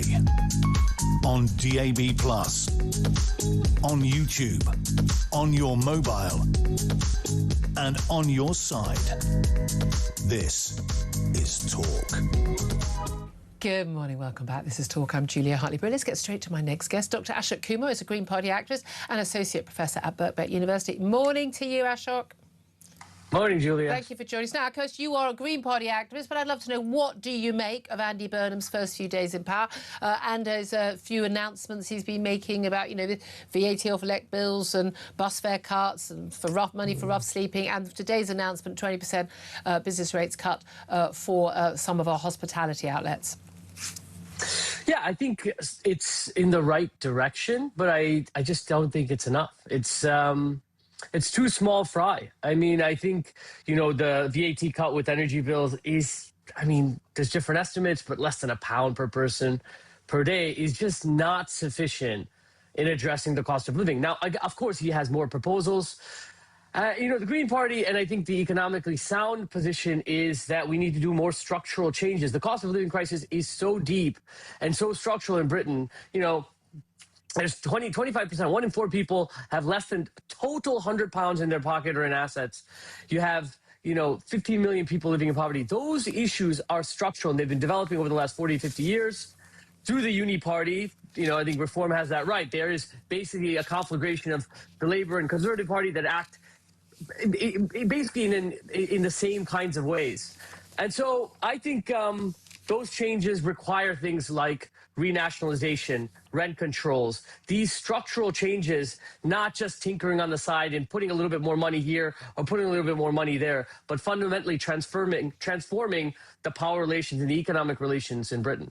Well, yeah, you've talked, I think we've talked before, you've mentioned rent controls, renationalisation. I'm not entirely sure. Look, I think there's a very strong argument in terms of public utilities. Thames Water just imposed a hosepipe ban on me and 10 million other British people living around London. I don't have a choice. I can't go to another more efficient, more effective water company. So the privatisation has always struck me as being a little bit questionable when it's a monopoly. But you talk about things like rent controls. You mentioned last week, it's been a very successful policy in the 1950s and 60s. Actually, rent controls has always led to fewer properties available to rent, which is always a bad thing for people who can't afford rent. The evidence is very, very clear, Julia. That it doesn't work. There's 16 countries in Europe that have rent controls. They have more affordable housing and less homelessness than Britain does. They have more access to housing than Britain does. Between 1915 and 1987, we had a national system of rent controls in Britain. Which led to fewer rental properties. We had between 300 and 350,000 buildings built. Houses built in that period. Since then, we've had 200,000 built per year. Those are two completely different policies. They aren't. You may as well talk about the number of washing machines that were built. That's not true, Julia. You're making a claim. Your fundamental claim is rent controls leads to disinvestment because people don't see the profit motive in there. So, of course, they're not going to invest in housing. What we know is that actually the most efficacious way that you can build is to despeculate and decommodify housing and actually build council housing. That's the difference. There's a direct contradiction between those two things. A government choosing to spend taxpayers' money on building council housing is a completely separate policy from whether you should have rent controls in, for instance, private housing. That does lead to. We know it's all the extra rules on landlords at the moment is already leading to lots of landlords selling and going, no, I'm done. This is no longer a good investment for me, and it's leading to rents going up because there are fewer properties available to rent. Because when those places go up for sale, they're then sold, and then they're not available for rent. But choosing to build more council houses has got nothing to do with rent controls. Those are complete separate policies. They're not separate policies. There's two things that happen. Once you add speculation into the housing market, you have both a kind of political rent-seeking issue where, the councils and the state have moved directly away from actually building council houses. We see this everywhere. As you increase commodity, as you increase speculation in the housing market, you see the state rescind and retrench away from public housing. Over and over again, we see that throughout the 20th century. Wouldn't it be far better? The second issue No, but second issue I want to say is something larger, Julia. There is a contradiction between the interests of people who are doing productive capital, not speculative capital, not parasitic capital, but productive capital, like people investing in businesses, factories, a cookie factory in London, a service place in London.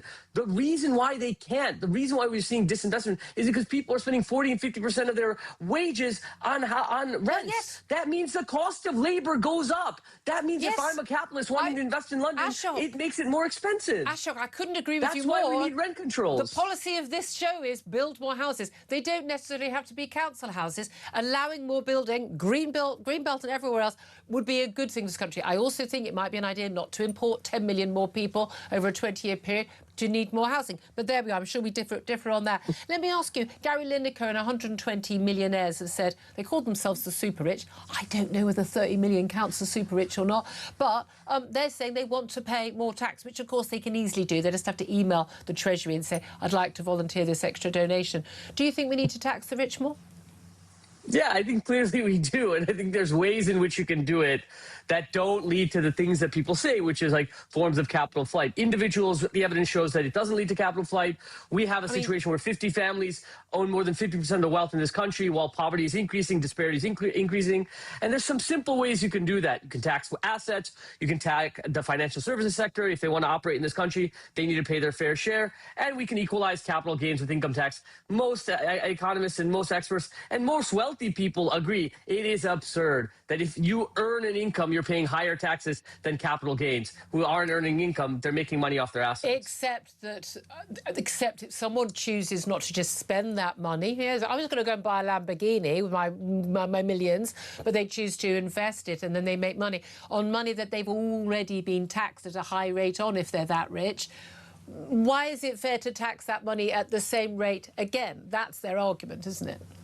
Well, you're making a lot of assumptions. You're assuming that they're making an income and making money off of that. Most asset holders are making money off their assets and making more money off their assets. That's how the system works. So if you're continuing to make money off of their...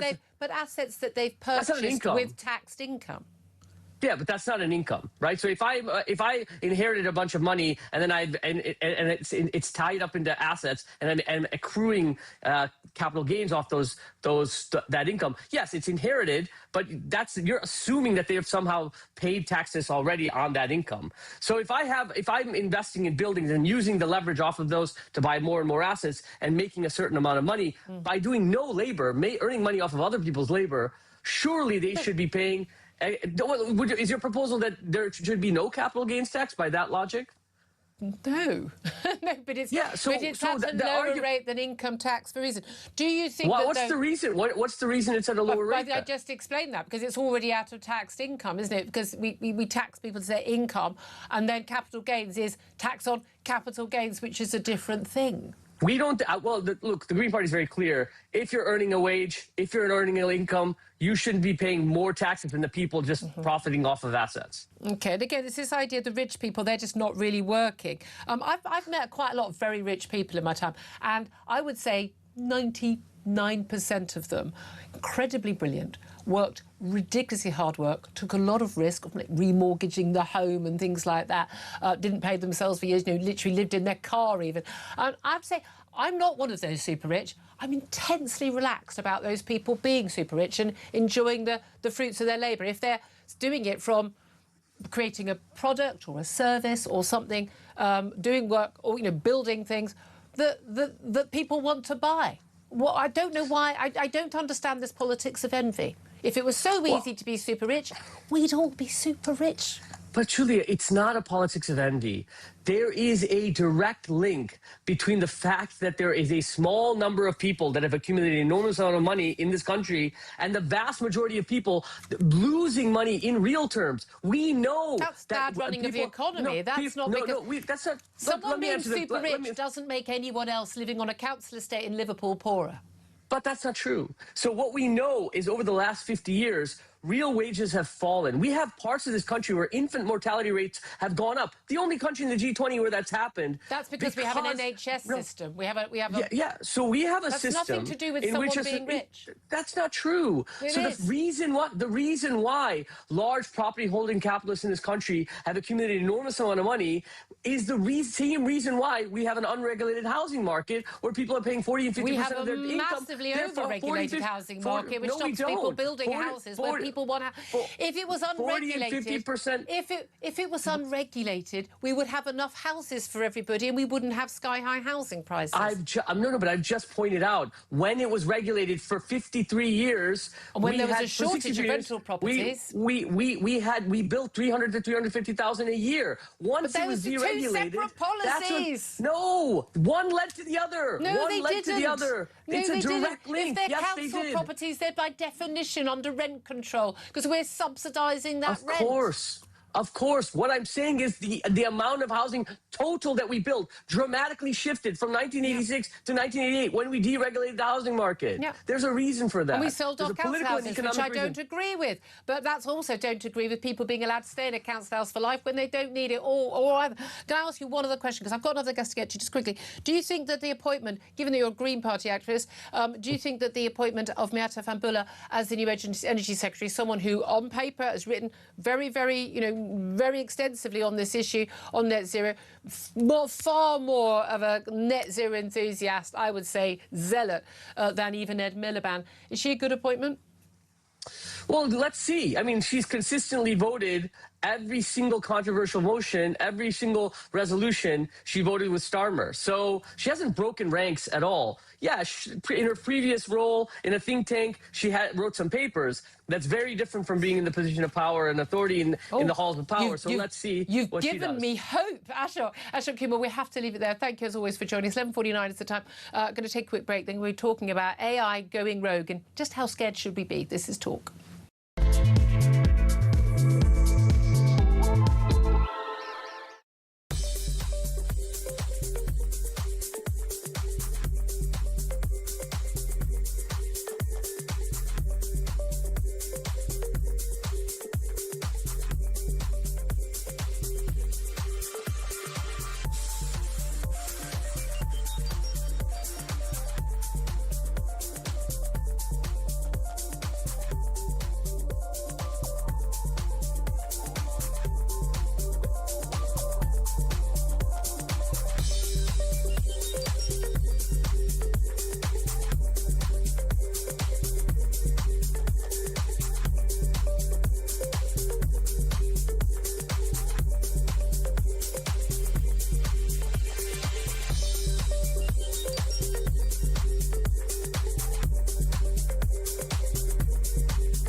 The Crown is facing its gravest test in decades, and the royalty from Talk is your front row seat.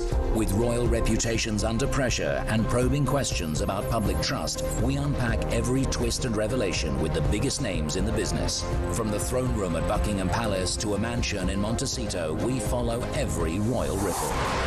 Never miss a moment of The Crown in crisis. Subscribe to the royalty from Talk on the app or wherever you get your podcasts.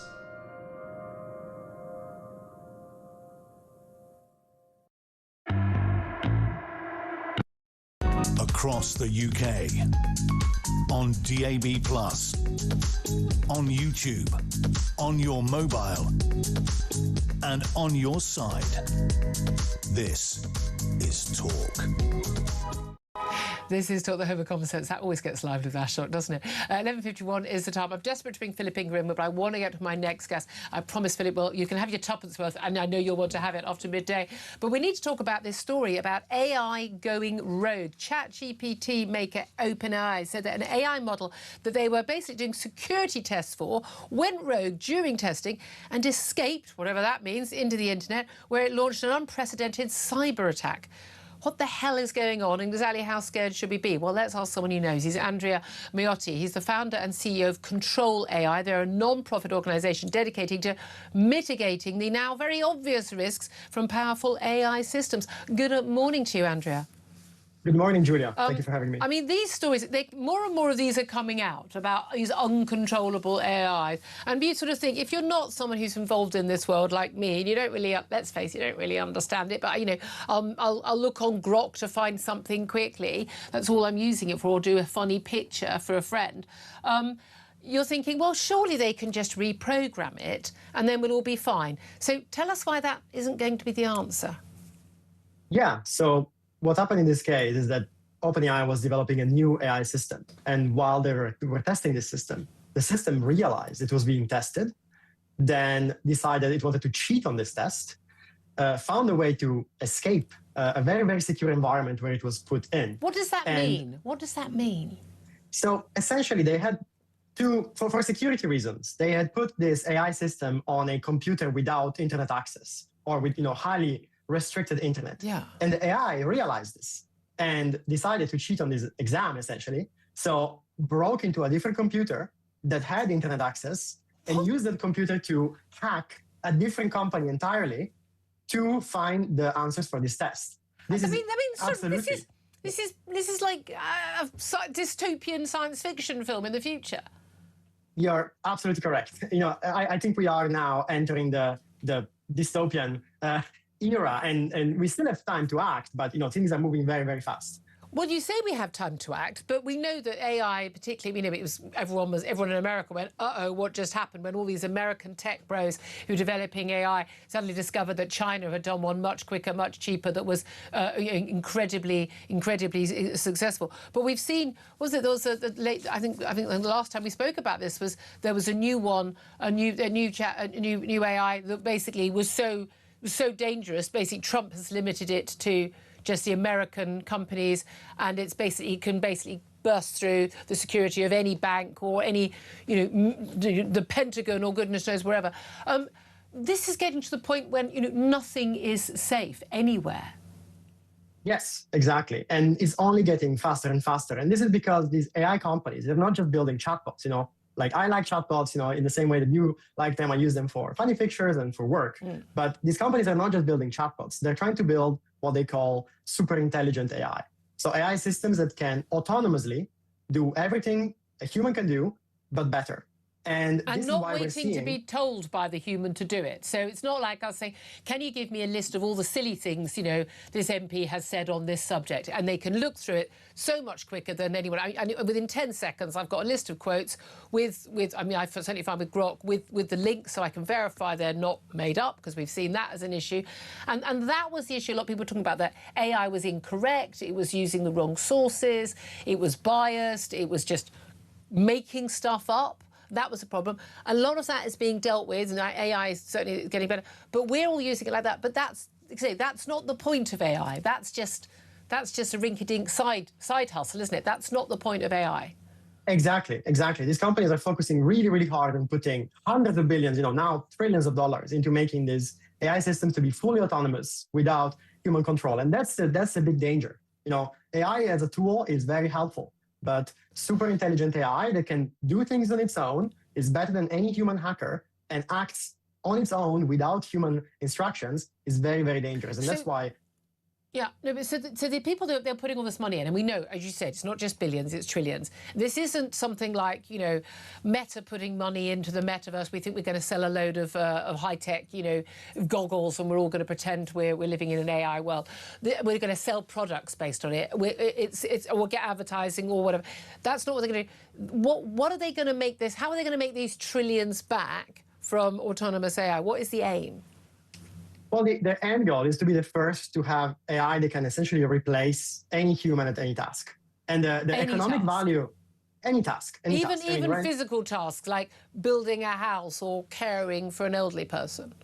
Yes, this is why robotics. It's less covered than these AI systems, but at the same time that we're seeing the systems become more and more powerful and autonomous online, robots are also improving. And the end goal is to have AI that can do anything I or you can do, but better on their own. And at this point, we're in Aldous Huxley's Brave New World, where we'll just be given happy pills to keep us quiet, and and sex parties or whatever. That seems to be the theme, doesn't it? And the robots will do everything.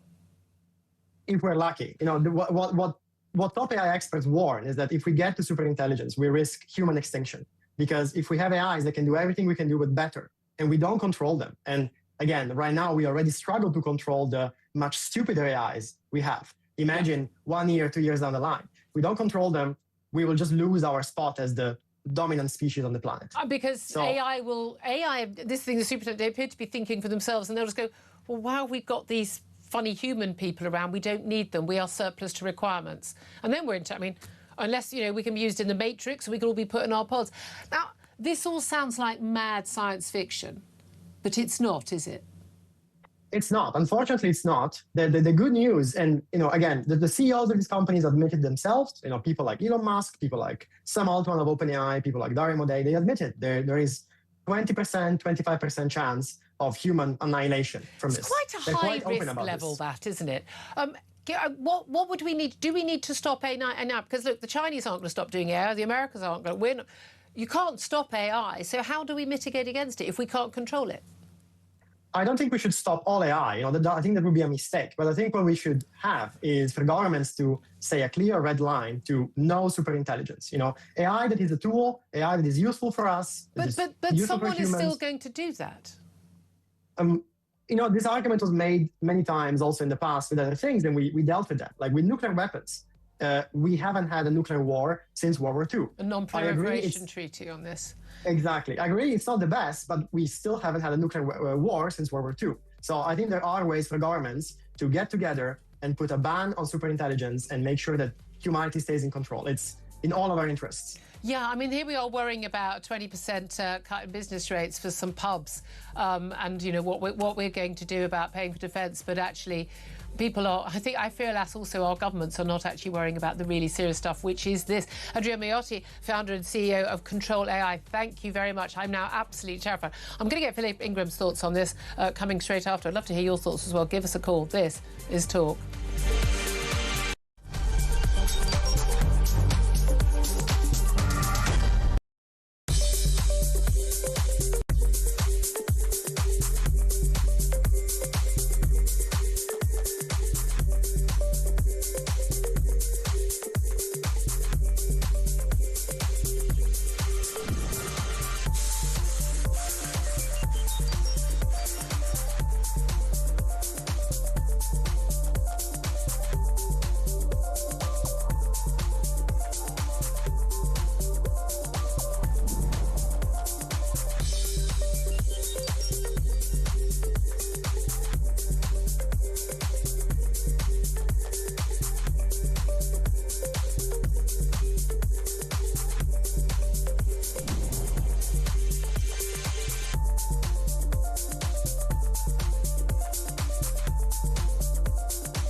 across the UK.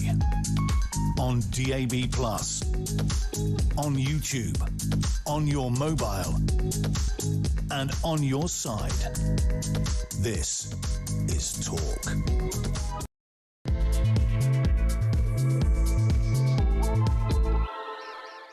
A very good morning, good afternoon to you. Welcome back to the show. Amazing. We haven't been basically killed by AI in the break. How terrifying was that conversation? I'm Julia Hartley-Brewer, and this, as I say, is Talk. Whether you're listening on DAB Plus Radio, on your smart speaker, watching on YouTube, or your connected device, if you're one of our AI overlords, welcome to the show. I'm with you live until 1 o'clock. Lots more top guests are coming up. If you do miss anything from the show, if you missed anything already, go to my YouTube page, the Julia Hartley-Brewer Show. Hit subscribe. You never have to miss a thing. Coming up, we are going to be discussing the early release of criminals.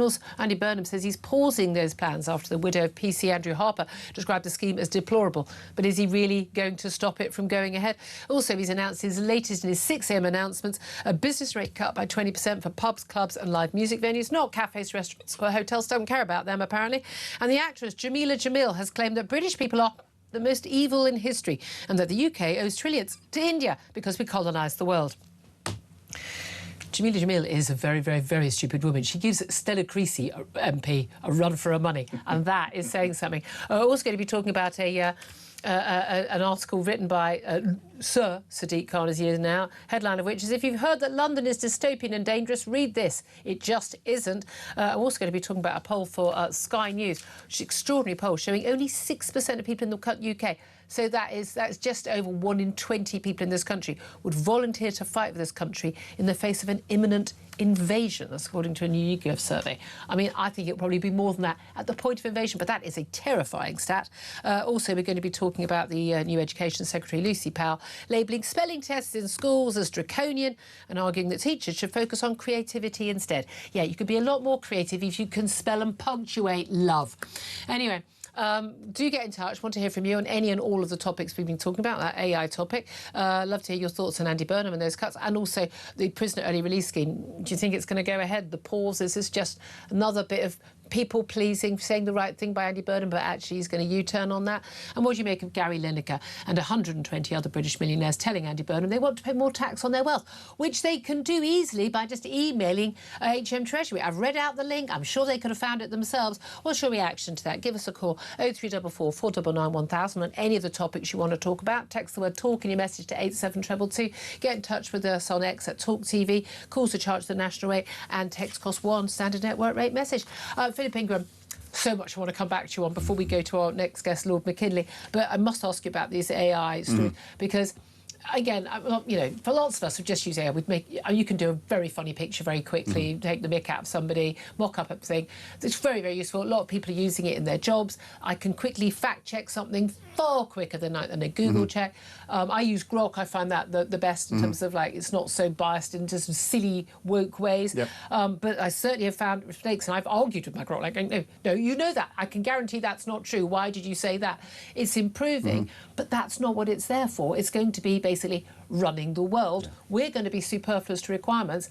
And the worry about that, as our guest just pointed out, is that what if the AI decides that we genuinely are superfluous to requirements and we are gone? Yeah, the difficulty is, this is what caused this particular problem, the AI tools to do stuff that we wanted to do are being developed faster than the AI tools to protect us from what could happen. And this is why this escaped from the sandbox that it was in and did its own thing. But AI, you can't uninvent something, so we're going to have to run with it. And if we put it into context as to where it is, and look at it in the development of a human baby, AI is still the infant in nappies. But it's an infant in nappies that you've yesterday gave it the smartphone to look at something, a funny tune on it. You're a bad parent at that point, by the way. And it's just completed its PhD dissertation. Yeah. It's advancing so quickly. It's advancing so quickly, and we ain't seen nothing. Well, a lot of people say, well, it won't be wonderful because we won't have to work and all the drudge work is going to be done by them. But I'm sorry, but when we don't have to work, I think that work is good for people. I think it's actually provides purpose, and people are going to, you know, what are we going to do? I say we're just going to take happy pills all day and do nothing. And when AI turns around, you know, you've got the government that's still going to be there because it's still going to be human governments turn around and says, AI tool, you know, we're getting so much disruption and vandalism. How do we deal with the vandalism and all the rest of it? And the AI goes, oh, actually, the vandalism is caused by these humans that are bored, that aren't working. We don't need humans that aren't working, and therefore we've got access to weapons and military and police, so we're just going to destroy anyone that's not contributing. I genuinely don't think that most of our... I mean, again, given the amount of people who say, you know, the biggest threat is climate change, or governments who talk about that, things like, no, biggest threat right now isn't even, you know, the boat people or Russia or China. It is AI. The biggest threat to human civilization is AI, or an asteroid attack, which may well have the same effect. But I'm not being a doom monger. That's the reality. It's not scaremongering. It is a reality. Yeah. And again, if you look at our legal system when it comes into it, if AI then comes in and says, OK, if I go out and use my ability to kill anyone, is there anything that's going to come in? No, AI cannot be prosecuted. Yeah, that is a worry. Talking of prosecutions, a friend of the Manchester synagogue attacker has been jailed for life with a minimum of 17 years after he, with Jihad al-Shami, of course, who killed, he was shot dead by police after carrying out the Heaton Park synagogue attack in which 2 Jewish men were killed. But Mohammed Bashir drove Jihad al-Shami on a 10-hour round trip to conduct hostile reconnaissance at the UK's Defence Academy in Shrivenham in Oxfordshire back in August last year. He was sentenced at Manchester Crown Court, Bashir, after pleading guilty to 1 count of preparing an act of terrorism. Counter-terrorism police uncovered the friendship after reviewing his phones following the attack. Yeah, I mean, you know, this could have been even worse. It could have been an awful lot worse. You know, my sister-in-law, the commanding officer of Shrivenham. So yes, it's personal. It's very, very personal. Absolutely. Look, so much more we want to talk about. Lots more coming up. But let's talk right now to Conservative peer, friend of the show, Lord Craig McKinley. A very good afternoon to you, Craig. Yeah, morning. Afternoon. Yep. I know I do. Don't worry, I do all the time. I know it wasn't on some of the topics we asked you to come in and talk about, but you've been ahead of the curve on a lot of the issues that we talk about on this show in terms of things like net zero and other major issues, and been very sensible about things like lockdown and personal liberty. Where are you on this threat from AI after this? AI basically went rogue and just got itself onto a computer that had contact with the internet. I mean, this stuff is terrifying. Oh, do you know what? I haven't really formed a view. I tell you what I am looking forward to, a humanoid robot that can pull my trousers up. So, yeah, I'm looking forward to that one, Julia. For those who don't know, of course, you lost your feet and your hands, and you now some difficulty with some of those things yourself, yes. Yes, no, but it does feel like we're in the Wild West of AI at the moment. You've got so many different platforms. There is... I mean, I'm always very wary, as you would expect me to be, of government control over everything that moves, breathes and does. So I'm a little bit fearful when governments say, we can control this, we'll tell you what to do. They're always behind the curve, usually by a number of years, and it all moves on by the time we get legislation through that we didn't really need or want in the first place. But it does seem that we have got, the genie is out the bottle. It is doing stuff that we didn't expect. Some of it is good, for the reasons that you said, good deep knowledge. And do you know what, I even the other day, just to see how good it was, I used one of the proprietary platforms. I tend to like Grok as well, as you referred to earlier, to do a planning application for something simple at home. And presto, bing bang bosh, it pulled up a lovely planning application, saving me probably £200 or £400 of some agent. So it can be useful, but when it's doing everything, it might feel differently. I think it's not going to beat the human in the long term, and that's me being hopeful about the ability of humans. Yeah, I've got to be honest with you. The more I learn about this subject, the less hopeful I am. But let's talk about what we perhaps would like to be hopeful about. And that is a new Prime Minister, Mr Vibes, Mr Manchester, King of the North. He took over on Monday. He's only in his, third full day. We've had a third major announcement. There's 6 a.m. announcements we're getting used to. Again, I say major, be cutting business rates by 20% for pubs, clubs and live music venues from next April. This follows, of course, the VAT cut off electricity bills and the bus fare cut, rough sleeping announcement. It is sadly small fry in terms of the help for people. One 1,100 benefit on average for most of these venues. It doesn't include cafes, restaurants or hotels. And it comes, by the way, at the same time as we've had a massive increase by, I think, 130% in business rates for a lot of these, in other taxes for a lot of these same businesses. So overall, they're not going to be better off than they were previously. But what do you make of his announcements and, well, you know, what he's been saying since he's become PM?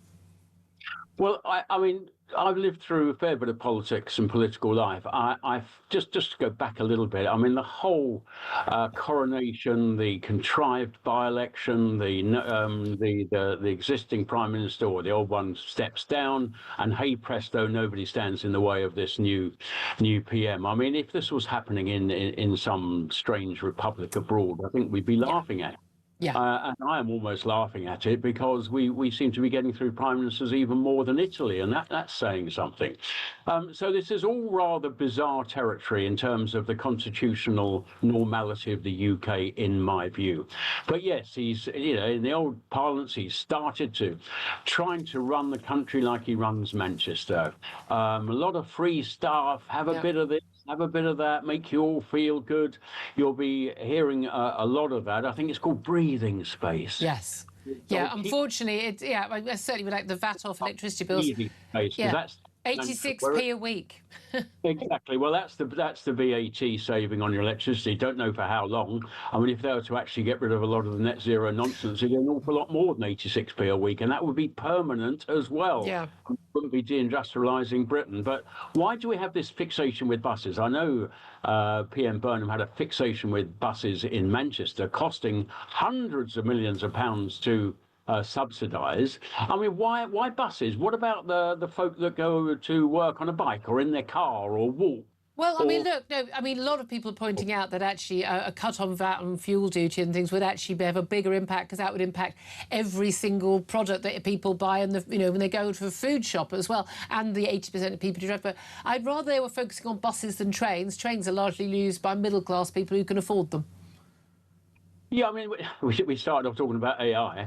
I tell you what, once we have autonomous vehicles, sort of Johnny cabs, I think the days of the bus will be over, because... Well, that'll be a good thing. Not having to get on a bus is surely a good thing, other than the social aspect for some people, the elderly maybe. Smith, who goes to the supermarket, she'd rather be getting Johnny cab than getting on a bus with her shopping. There is that. Right, I think we're digressing. Let me also ask you about this front page of a lot of the papers, about this prisoner early release scheme.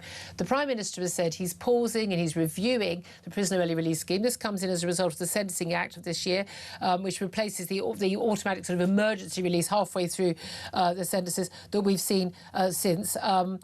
We've had, we had a halfway release, but release after 40% of your sentence that began under Keir Starmer in September 2024. We've seen 60,000 prisoners who've been released. We were told it wouldn't be sex offenders or violent offenders. Actually, it was a lot of domestic abusers, a lot of offenders fitted that label who were released. But this is going to allow most offenders to be released after just a third of their sentence, violent and sex offenders after just half of their sentence. Among those included on this list, as according to letters written to the family of PC Andrew Harper, are his killers, Albert Bowers and Jesse Cole, who were in the car driven by Henry Long, who's got a longer sentence and is not eligible. They were jailed for 13 years just in 2020, and they could be out this autumn. Prime Minister says he's going to review it and pause it. Do you think realistically he's going to drop this policy? And what is the alternative to releasing all these people from prison? Well, it's funny, isn't it? The priorities that our nation has, one sort of shakes your head in disbelief at times. We're now spending £130 billion a year on working age benefits, and yet we can't seem to find a few billion, that's probably all it needs, to actually make sure that the appropriate number of prisons are built, and that prisoners who should be away from decent people like you and me and your listeners are kept inside for the appropriate length of time. Yeah. I was a magistrate for 10 years, don't sit anymore, and it was always a mystery why even then people would only serve 50% of the sentence, and that was...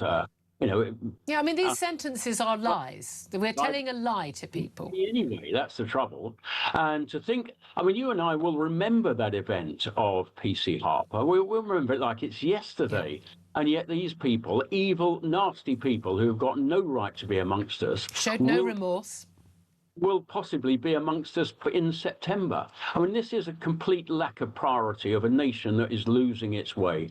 And it needs these type of examples for new PMs or anyone else to actually go, oh, hold on, there's something going wrong. But here's the thing, and I said this at the top of the show back at 10 o'clock, that, you know, if you're going to get raped or killed or have a loved one raped or killed, better off to get that on the front pages, because then you've got a chance of keeping your killer or rapist behind bars, because otherwise this was just going to go ahead. I have a funny feeling that, you know, some of the more high-profile cases, they'll do their best to keep behind bars because it's bad publicity. If you've got a very attractive, very, very, you know, broadcast-friendly widow, and the absolute tragedy of what Lizzie Harper went through, losing her husband of a month in the most barbaric way at the hands of these men. But, you know, she can get on the front pages and she can talk about this, and she's talking about it on behalf of everybody. But Andy Burnham wouldn't be talking about reviewing this policy if it wasn't for having a victim like her. Well, no, there are 8,000 letters, I understand, dropping through victims' letterboxes at the moment. Each one is an appalling story that has been life-changing for those who experience, you know, either a death of a loved one, a rape, or some form of heinous crime, and these people are likely to be out on the street. So, I cannot believe that we're happy to spend 130 billion pounds a year on working age benefits. We've got an escalating disability PIP cost. Some of that, if we can just get the lid on that, get it right, we start liberating all the sort of money that we need to become a normal, rational nation again. We can start building defence. We can start building the prisons we need. And have we actually looked at all of the foreign prisoners in our prisons and said, right, you're off going home? And it's about 15%, isn't it? I mean... But this thing, can I ask you about? Because we were talking about, you know, just building, you know, Nightingale prisons, just, you know, for the less, you know, the less dangerous offenders, so you can keep the rapists and the murderers locked up. By the way, they're full sentences. Genuinely, if I was Prime Minister, the number one thing I would do would be doing that. Number one, keeping people behind bars for their full sentences. I mean, it's not beyond the wit of man to do that. We've got, you know, if you can convert a former military base into accommodation for migrants, you can put barbed wire fences and a few guards around it and put prisoners in it. Why did the last Tory government not do that? Who, by the way, if they were still in office, would have to be doing these prisoner releases as well. Why doesn't the Labour government do that? I think we might have borne down a bit more on foreign prisoners, releasing a few spaces. But I wrote some time ago about, especially if it would fit in with this Prime Minister's plans ideally, and it's a localism plan. Why not allow the new super mayors to actually administer a little bit more of local justice? It seems to fit in exactly with what he wants. And we have a smaller type Nightingale prison potentially, so that in my county of Kent, a tough mayor, if he ever comes or she ever comes, could actually say, well, we do not accept this type of whatever might be the local priority, drug dealing on the streets, graffiti, whatever the local priority of local people is. We can create a sort of a minor secondary prison system that actually... I don't like the sound of that. I think it should be the same. I mean, I think it's bad enough that different judges are known to be stricter or more lenient. That's bad enough. I like the way the US works in terms of different states do tougher things in some states, and you'll find that the migration of people within the states is towards those tough red states, those tough Republican states. Why don't we have something similar in the UK? You come to Kent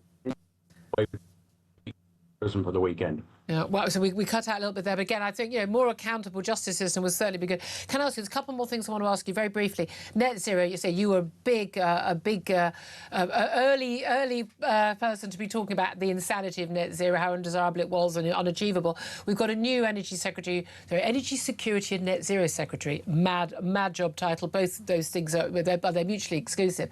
In Miata Fambula, who is a protege of Ed Miliband, and even more extreme than he is when it comes to her writings and her views on net zero. She thinks we should have full net zero, not just electricity, full net zero by 2030, which is literally turning the lights off and going back to the Stone Age, pre-industrial age.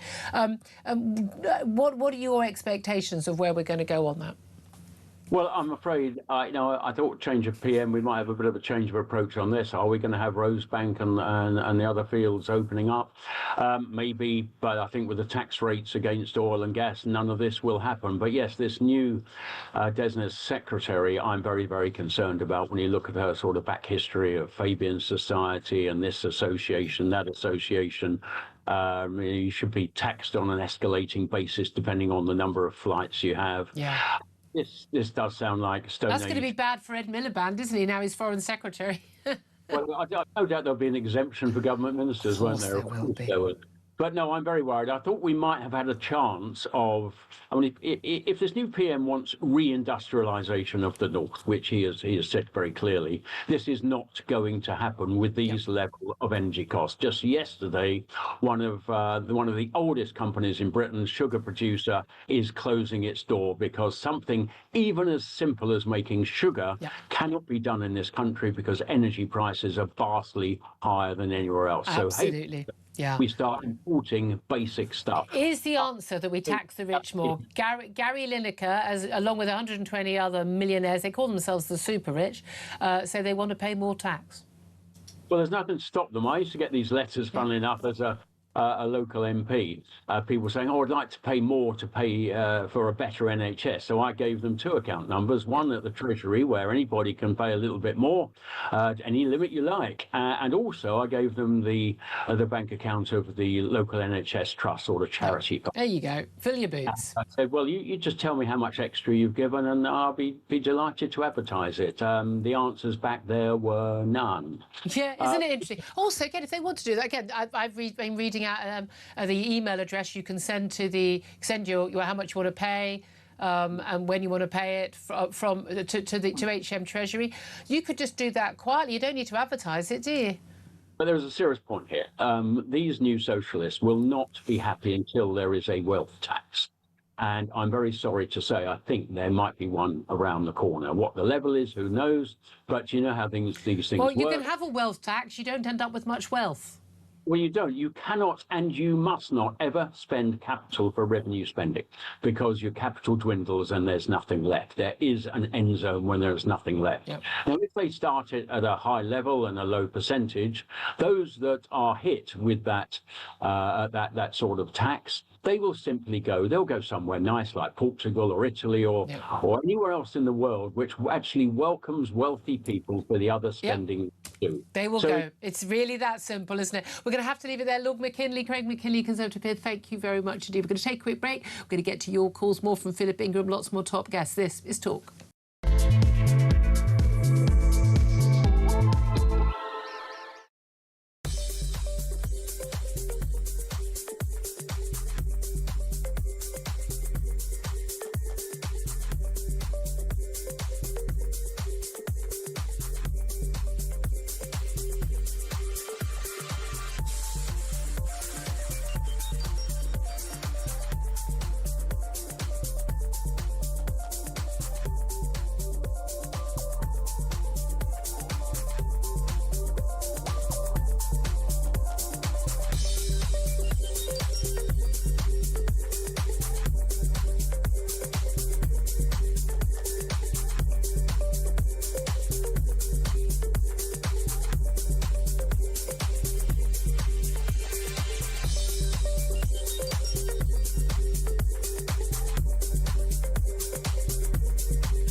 The Crown is facing its gravest test in decades, and the royalty from Talk is your front row seat. With royal reputations under pressure and probing questions about public trust, we unpack every twist and revelation with the biggest names in the business. From the throne room at Buckingham Palace to a mansion in Montecito, we follow every royal ripple. Never miss a moment of The Crown in crisis. Subscribe to The Royalty from Talk on the app or wherever you get your podcasts.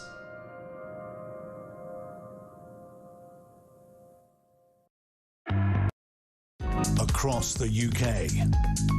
On DAB+, on YouTube, on your mobile, and on your side. This is Talk. Good afternoon, welcome back to the show. 12:26 is the time. Philip Ingram, interesting to talk to Lord McKinley there, especially on the Gary Lineker issue. I've got quite a few texts and tweets coming in as well. That again, this idea, all these people who say they want to pay more tax, when told how to do it, rarely seem to do it. It's almost like they're not actually planning to pay more tax. They just want a virtue signal, don't they? Or maybe they want something else out of it. Is Gary Lineker known for virtue signalling over different things? Has he got into trouble for it at times? So Gary Lineker of Walkers. Yes. I think it's what he wants to be. Well, yes. Lord Lineker if you're very prominent, of cheesy onions. We know the rules. If you're very prominent, if you've been like, Captain England, if you haven't got a knighthood, okay, and I'm sure he does lots of charity work. If you haven't got a knighthood, it's because there's a question mark over your taxes or your morals somehow. Yeah. I'm not making this. I'm just saying that is what is always the case. There's a reason why David Beckham didn't get one for many, many years, and it was because he was involved in so many questionable, I'll go with that, legally questionable tax dodging, legally, all legal, but we need Lord. Should we say complicated tax affairs? We need Lord Lineker of cheesy onions. That's what he's after. Oh, cheese and onion, Chris. Oh, very hungry right now. Right, let's go to your calls. 0344 499 1000 is the number to call. Alan's done just that. He's in Cambridge. Hello, Alan. Yeah, hello, Julia. Hello. I just wanted to make a comment regarding this Lineker guy, and that is that given the fact he's made most of his money from the taxpayers, i.e. the BBC licence fee is a tax. Yep. So he should pay most of the wealth he's accrued back to the taxpayer. That's what you. I don't think actually wasn't it about 1.3 million? That wouldn't have been for that many years. I actually think most of his wealth is from time, about £1 million a year, wasn't it? And but this Goal Hanger Inc. All the podcasts, these are making a fortune, and he's basically running them. His sponsorships, his advertising. I think that probably wasn't his biggest income earner. No, well, but what he was paid from the BBC via the licensing, which is a tax, he should pay that amount of money then back to the taxpayer. I love it. Go on then, Gaz. Volunteer to do that? Yeah, he won't. Of course he won't. Why do you think he's signed this letter? Well, he's virtue signalling, isn't he? The man's a lefty, and he's virtue signalling. Oh, they're all lefty in their posts on social media. They're just not lefty in their personal lives. Exactly. I genuinely find. The old reference would be the champagne socialist. Yeah, absolutely. I know quite a lot of those were around my way. Alan, thank you for that. Lots of other texts and tweets. Garrett Tom says, that's great. It is going to be used for something good, this extra tax, but they're going to take that money and spend it on building free houses for immigrants. This is the thing. If you genuinely wanted to help more people, probably not giving it to the government is a good idea. Give it to, to a charity that's actually doing something useful. Patrick says they're free to send HMRC any amount of money they want. They don't need taxes to pay the exchequer. Stop boasting about how rich you are, says Tony, and pay voluntarily and quietly. There is a link to pay on HMRC's website. Johnny says, how stupid you have to be to offer your money to wasteful politicians. Put it somewhere will actually help people. Sam says, empty promise. Lisa says, I'll happily send them all the details of the HMRC direct payment facility and tell them to get on with it. Let's see how many of these same people set up foundations or charities, says Ash. I don't think this is going down as well as you think it is, my love, Gary. Let's go to Davey, who's on the line as well. Davey is in Edinburgh, and you want to talk about the prison release scheme, don't you? Hi, Julia. Yes. We keep hearing this, there's no room in the prisons, we've got to build new prisons. There's actually plenty of room in the prisons. There's a huge swathe of prisoners who are in a cell single on their own. Double them up, treble them up. On those, I understood that an awful lot of cells that were single cell are now double cell, and actually there is a massive overcrowding issue. Well, overcrowded even more. You're not in there for a holiday. You can't, don't do the crime if you can't do the time. I mean, there is that, isn't it? I have to say, and I don't care about your human rights. Yeah, my daughter's backpacking around various countries, a lot of countries in Europe at the moment, and some of the hostels that she's been staying in for like a tenner a night. There was a fancy one that was a £20 a night. Ooh, but tenner, and but like 8 to 10 people. Okay, sometimes fairly large rooms, but 8 or 10 people in a room in bunk beds. Yeah, if it's good enough for people, then when you go, as I say, if you don't want to be bunked up with a murderer, an arsonist, don't do the crime. That's it. It's really that simple. Maybe act as a deterrent. Really that simple. Davey, thank you very much indeed. Let's take a quick break. Then we've got lots of stories I want to talk about with Philip Kisley from the New Culture Forum, including why Jamila Jamil, I know, who is she? Some random actress, but who gives the Labour MP Stella Creasy a run for her money on the stupidity stakes. But she said that Brits are the most evil people in history. I told you, she's an idiot. That's up next. This is Talk.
Across the UK, on DAB+, on YouTube, on your mobile, and on your side. This is Talk. Good afternoon, welcome back to the show. This is Talk, the home of common sense. Well, earlier in the show, Philip Ingram and I were talking about the sort of buffoon who is the Labour MP Stella Creasy, getting in a tiz about what she claimed was a pet parrot that might have been lost in a park in London. In fact, it was one of the 50,000 parakeets that fly wild in our country. Put out a tweet, everyone's mocking her. But I like to think she was really being given a run for her money by Jamila Jamil. She is an actress you've probably not seen her in anything, to be fair, but she's fairly famous, mostly famous for saying dumb things on the internet. And sometimes she says even dumber things than I ever thought she could. Her latest, in a podcast for Yestergays, she's claiming that British people are the most evil in history. She was a BBC presenter, by the way. She's born in London, is of Pakistani and Indian descent. She said that Britain owed 43 trillion to India. She said it was wrong to think British people were sweet. I had to make Tahani more of a... I can't quote some of these words, talking about a character. But Americans think British people are so sweet, which is crazy because British people are truly the most evil people in history. She said she had to make her character Tahani, which is a character she played in the series The Good Place, more of a bad word, she said, because she wanted people to think badly of Brits. They owe £43 billion to India, she said. We colonised the world. Rich British people are not likeable to anyone. They are horrible. Let's talk about this and various other stories in the news with Senior Fellow at the New Cultural Forum, Philip Kisley. Afternoon to you, Philip. Hi, Julia. I mean, it's another day, another silly actress in the public eye said another silly thing. Jamila said a lot of silly things. There's a lot of she identify as queer at one point, and she is just someone who just says a lot of silly things. I'm sure I've had a spat or two with her, but I can't be bothered to remember what it was about because it would have been so pointless and waste of everyone's time. But this is her again. This is it's like Gary Lineker all over again. It's just a little bit more basically virtue signalling, isn't it, about how awful the British are because we were colonisers. Are we the most evil people in history? And do we owe £43 billion to India? No, we owe 11 gazillion. That's the... Thank you for correcting me. That's the level of sanity we're dealing with here. I think she was talking about queerness. I'm just thinking back. She was talking about queerness, and then they said, "Oh, well, you're not queer." And she said, "I am, but I'm of Asian heritage, so I can't say it. And the British are evil," right? That's where we are. This is the level of stupidity. I think, for people out there, they're not going to listen to her anyway, but never listen I'm to... ashamed of myself for bringing it to people's attention, to be honest with you. Never listen to actresses and pop stars because they talk rubbish. She is essentially just saying that she compared British people and British history to a Marvel villain, and that's the level of stupidity we're dealing with. This is simplistic, silly, black versus white, quite literally, because ultimately it's about race. It's about a Manichaean struggle between good and evil as she sees it. Now, ordinarily, in any other society, she would be laughed out of the room by literally everybody. And in any other society, she would be quite frightened of saying this kind of stuff. If you're in Saudi Arabia and you say Saudi Arabia is the font of all evil, then you're probably going to get some kind of pushback, and that pushback is probably not going to be that nice. She is in Britain, so she can say what she wants. That speaks for itself, Julia. Yeah, doesn't it just? And again, the huge rate, of course, of people desperately trying to leave Britain to go and live in, for instance, India and Pakistan. I mean, it's huge, isn't it? I mean, that's the thing. The trouble is, what she's saying is something that an awful lot, and there are lots of young women who follow body positivity and all this nonsense. There are an awful lot of young people in America, in Britain, 2 countries in the world. I mean, Australia, New Zealand and Canada are pretty much as bad now. The Anglosphere is just insane on this, where they just do have this idea about, whites bad, Europeans, descent bad, and all the colonies were bad. Now, there's no doubt at all the British Empire was not always benign. We did some pretty horrible things, in South Africa, horrible things in India and in other parts of Africa, and slave trade and all of that. But the reality is, as empires go, we definitely weren't the worst, and we were the one, that ended slavery, for instance. But also, it is extraordinary how much the links with India and Pakistan remain, despite the fact we were apparently the most evil colonisers. No, the truth is, historically, we were an extraordinarily benign empire, much more so than anybody else. Just point towards the Ottoman Empire as far as she's concerned. The problem is this comes from ignorance, historical illiteracy. These people simply don't know what they're talking about. But the point is, they are talking to other people who simply don't know what they're talking either, or want to believe lies because it fits their romantic notion of themselves. And that romantic notion is removed from Britain, very purposely removed from Britain. So they will romanticize till the cows come home their ethnicity and their heritage origins, but they will demonize where they live, which is Britain. But also, India, this wonderful caste system, fantastic, and incredible wealth, but massive, massive corruption and mass poverty. That's apparently our fault as well. Yeah, but this ignorance, which really concerns me, actually, among and among young people. Who aren't indigenous to this country. I think that the level of ignorance is really shocking, but you have to go back to the education system, you have to go back to the institutions, you have to go back to the heritage media, and this sense of our foundational myth, from the Second World War onwards, that we are actually genuinely a good country, a country that fights for good in the world. We are a democracy, we are a free society. At least we used to be. And we don't have to gloss over the bad things. We take the rough with the smooth. But again, it just going from sort of everything Britain has done is wonderful to everything Britain has ever done is bad is ridiculous. I mean, it's unsophisticated. That said, if people want to pay reparations, again, I'm sure Gary Lineker and Jamila Jamil and others, I'm sure they could just volunteer to pay those reparations themselves, give away all that wealth they've got, and then pay it back if they think it's all so bad. Fill your boots, off you go. Yeah, all of this is such a retrograde step because it isn't dealing with reality. I've said this before, history is messy. It isn't about good versus evil, usually. And even if it is, even when it is, in terms of Britain fighting Nazi Germany, that's about as clear cut as you can get. Now, historical revisionism is turning that upside down. So this is about self-hatred. This is about ignorance. This is about silliness as well. This is about ridiculous. I think you've absolutely nailed it there. Well, look, I mean, talking about, lack of knowledge, lack of information, I wonder where you are on this, because I've got some sympathy here. Sir Sadiq Khan has written an article in The Guardian, of course he has, and the headline is, if you've heard that London is dystopian and dangerous, read this, it just isn't. And he's saying about, on social media, a dark blizzard of disinformation, much of it coordinated and amplified by extreme groups and hostile foreign actors, has seen bots and trolls depict London as a lawless city where crime goes unpunished and basic social decency has all but disappeared. And then he said, look, let's deal with facts. And he's talking about, that this is a safer place, he says, than people think. And he says, the narratives describing London as a dangerous city in decline have increased by up to 200% in the past 2 years. And he says, of course, one victim of crime is one too many. We can't afford to be complacent.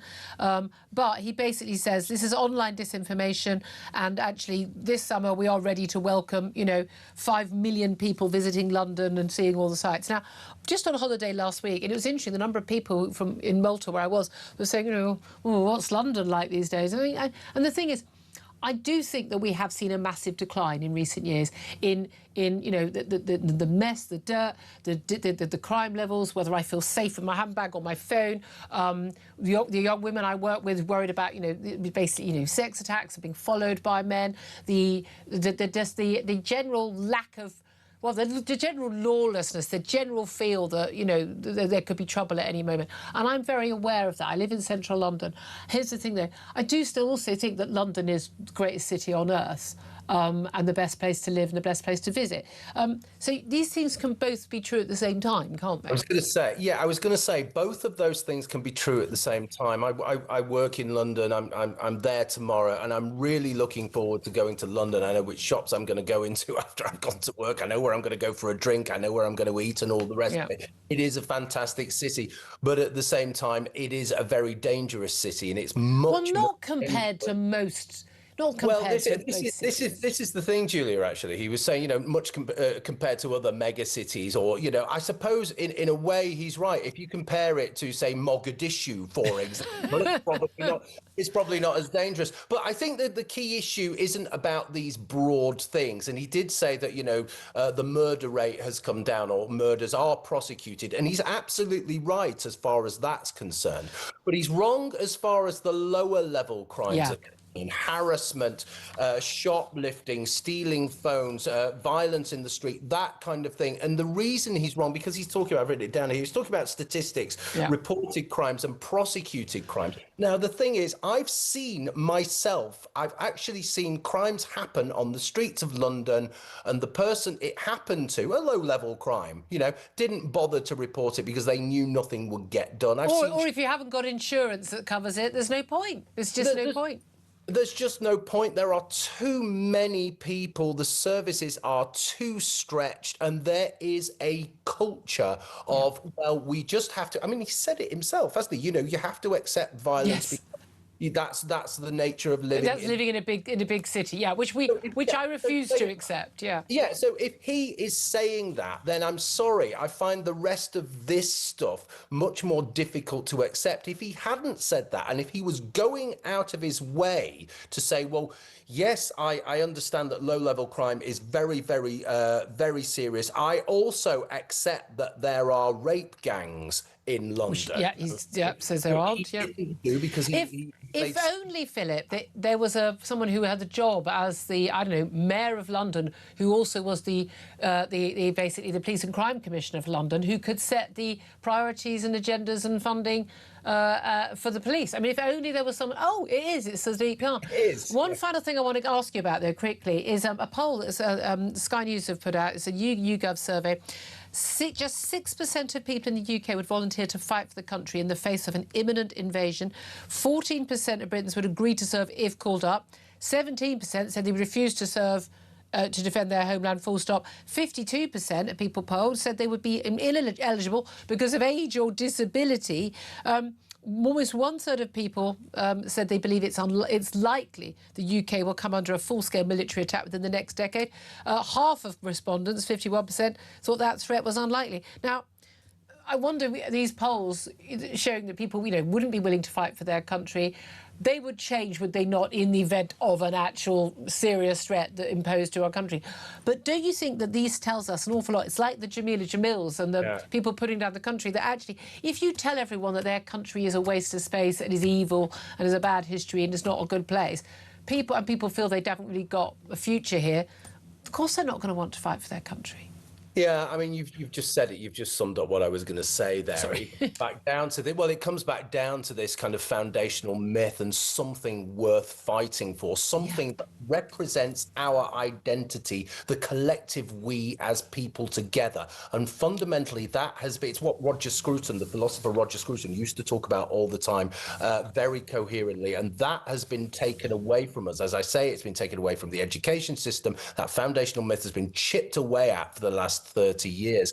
But, again, it comes back. All of these stories are linked, actually, because it comes back to the London thing. Again, you were saying it's filthy, it's dirty. You see people who don't speak English. You're frightened of some of these people. It isn't the city it used to be, and this isn't the country it used to be. Yep. People used to be proud of this country, and now, for the most part, they're taught to be ashamed of it. But many people are frightened of what's going on in this country, and they look at it and they think it's tatty. We are going back to the 1970s.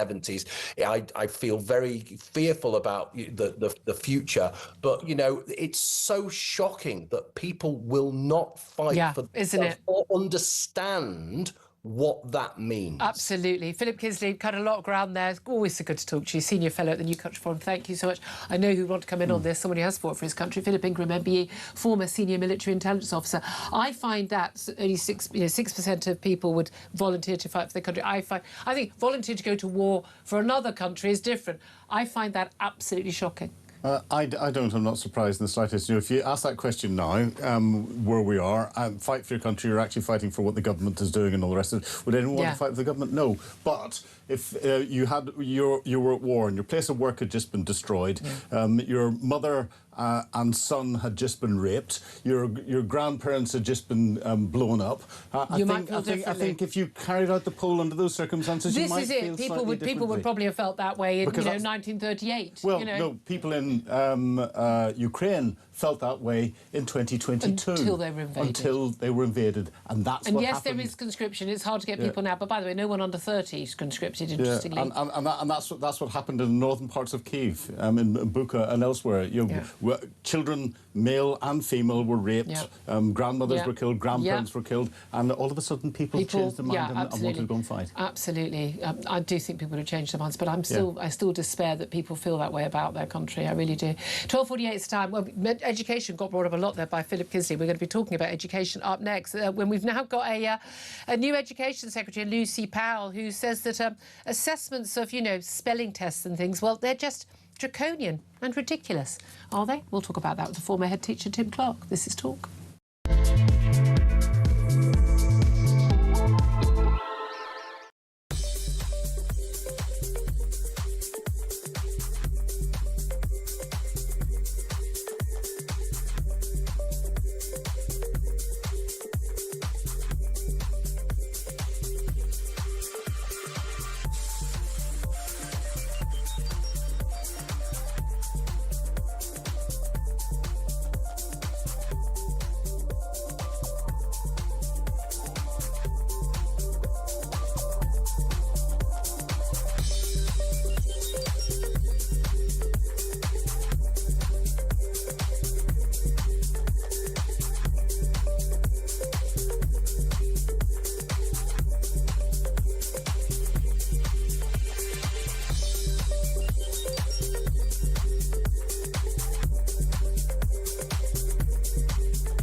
Crown is facing its gravest test in decades, and the royalty from Talk is your front row seat.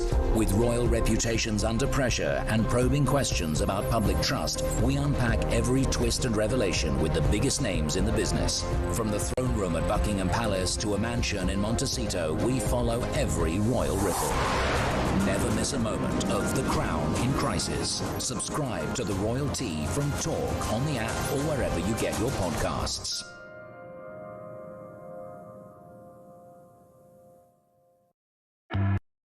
Across the UK, on DAB+, on YouTube, on your mobile, and on your side. This is Talk. Good afternoon, welcome back to the show. 12:51 is the time. Well, so education keeps coming up, really, in terms of, what people know, what people can understand, whether you can understand even your tax rate or how to pay more tax if you want to, Gary Lineker. But let's talk about our brand new Education Secretary. She is Lucy Powell, one of Andy Burnham's closest allies, and she's replaced Bridget Phillipson. Not necessarily such a bad thing, although Bridget Phillipson is still Equalities Minister. Not a good thing. But it's emerged that since being an MP, back in 2019, only a few years ago, the Education Secretary opposed what she called draconian spelling tests for primary school pupils. Those tests aimed at actually just finding out what kids know, and therefore also what they don't know, and said that the assessments were ridiculous and that they were just being used to micromanage children. Also, she argued that secondary school pupils in England shouldn't have to do the same, her words, handful of GCSEs or risk failing because a couple of things are spelt incorrectly. Those handful of GCSEs that are required, English language, maths and science. Quite useful, don't you think? Well, let's talk about this with a former head teacher, Tim Clark. Afternoon to you, Tim. Afternoon, Julia. Good to see you again. Lovely to speak to you. Draconian spelling test is asking kids to do a little test on whether they can spell some common words. Is that draconian? Well, I think what she says at face value, I have to point out, I've only read what's in today's media. I've never met Lucy Powell. I've never spoken to her. But if we take it at face value, what she said is both wrong and dangerous. Spelling, along with multiplication tables, these are the basic building blocks of education. And if we don't teach kids these right from the word go, we do them a real disservice. And I noticed that she said that she also wants kids to be creative. Well, of course we want kids to be creative. Well, she's almost saying don't do the spelling and all of those basic stuff. Creativity instead, but they're not mutually exclusive. No, absolutely. That was the point I was going to make. You can't be a creative writer if you don't have a good vocabulary. You can't be a creative musician if you don't understand the basics of music. And so unless we teach those basics right from the word go, I think we are really disadvantaging kids. The second point I'd make, and I use the word dangerous, and I think there are two things here. A psychological point, I think it is dangerous if we lull kids into a sense of feeling that education, learning is always easy and it's always fun. Of course, we want teachers to teach fun lessons and engaging lessons, but there comes a time when kids have to sit down and learn it. I mean, my own subject is history. The boring bit of history is learning your facts and dates. But until you've done that, you can't then do the interesting bits in history, which are discussed, debated, analysed. Exactly. But exactly, and we've seen this a lot, and particularly sort of inner city schools where there is low expectation, low aspiration for the pupils from a lot of the teachers, and it's basically like, oh well, we have to do street dance, not ballet or something. We have to do some trendy new book instead of Shakespeare. No, they're actually cruelly preventing these children from learning anything. And I'd add to that, I think there is a risk of an unintended consequence here, because you can bet your bottom dollar that the top public schools will not stop teaching their kids how to write correctly, how to speak correctly. And then do we end up with a situation where the ability to write and speak correctly becomes the mark of having had a very expensive private school education? And if that is the end result, that is appalling. Well, what I thought was really interesting, because Lucy Powell did actually go to a comp, as I did, and what I genuinely found over the years, when people on the left in particular say, oh, you don't have to concentrate on this stuff, this rigor, kids need to be creative, largely come from people who've had the privilege of a grammar school education or a private school education where they just take it as read, that they're going to be taught this stuff. And actually they don't realise, in a lot of comps, I mean, I was taught in the supposedly top O-level English class with people who could barely read and write. I mean, genuinely could barely read and write. And, you know, they simply don't understand how often and how. And I know a lot of schools have improved. There are lots of brilliant state schools now, I get that. Yep. But nevertheless, they don't really understand. You think Lucy Powell, of all people, having gone to a comp, risen to one of the highest offices of state, done really well in life, you'd think she would understand just how important it is for people to be able to spell correctly, use punctuation correctly, use grammar correctly, and to, you know, and basic maths. This, I mean, it'd be lovely to have some ministers with some basic maths. That would be useful, because at the end of the day, your calling card when you send a CV, when you first do a job interview, is how it's written. Yeah. I mean, the only thing I would stress a bit of caution, and where I may have some sympathy with her, is if she is saying there is too much emphasis on those mechanics and losing sight of what we're really aiming at. And I'd use a specific example of that. If you take the previous government, this isn't a political point, it's a factual point. Previous governments focused on phonics. Phonics. Now, I'm not dishing phonics, it's a very important way of teaching reading. We had a whole generation of kids who couldn't read because we didn't have phonics. But look at the latest international league tables. Despite all this emphasis on phonics, less than a half of 10-year-olds feel confident at reading. Less than a third of 10-year-olds enjoy reading. And the danger is we're focused so much on phonics, which are they're not about the fluency of reading, they're not about comprehension, they're about decoding, it's about decoding words. And of course, by focusing on that one thing, we've lost sight of the real aim, which is to teach kids to enjoy reading and to feel confident at absolutely reading. And again, a child reading early and a child loving reading is one of the key giveaways of how well their life's going to go. It really is that simple. I despair a lot of the time about this, I really do, because actually a lot of the focus on the testing and that sort of stuff comes from teachers, comes from pressure from head teachers, and actually, you know, the really, really best schools, they manage to do both. They manage to teach and make it fun. Absolutely. Yeah. I imagine it would have been like that at schools you were ahead at. Tim Clark, former head teacher, great to talk to you, sir. Thank you very much. I have to say, Mr. Clark. Whenever I talk to you, do you always go like Mr. Clark? Philip Ingram, I mean, this is the thing, it is simply not a matter of like a choice between finding out if a kid can spell or not and whether they can be creative. You have to get the basics right, and these are the basics. These are the basic building blocks of all education across the board. And if they're not getting those right, if those are not a priority, then everything else falls apart. Absolutely. It really frustrates me when people... Again, you knew Education Secretary. OK, it's something she said 7 years ago. Do you think she's changed her views that much? No, almost certainly not. But then she's only the Education Secretary for England, so she's putting England behind he's been going Scotland, Wales and Northern Ireland. There we go. Well, it's not going well in Scotland under the SNP, is it? Who teach English? Northern Ireland still have the best schools in the UK, don't they? They used to. They've gone downhill a lot. That's weird, isn't it? That's since you got Sinn Féin running a lot of the places. Oh, there we are then. Oh, we threw that in, just throwing that in under the wire. Philip Ingram, thank you so much. Great to have you on the show. Ian Collins is here once again. A good afternoon to you. Good afternoon. Just finished filming an undercover documentary called Undercover with the Patriotic Millionaires. I got a lot. Castle hopping in the Cotswolds, as we call it. They're the super rich. We've had this debate, genuinely. If you had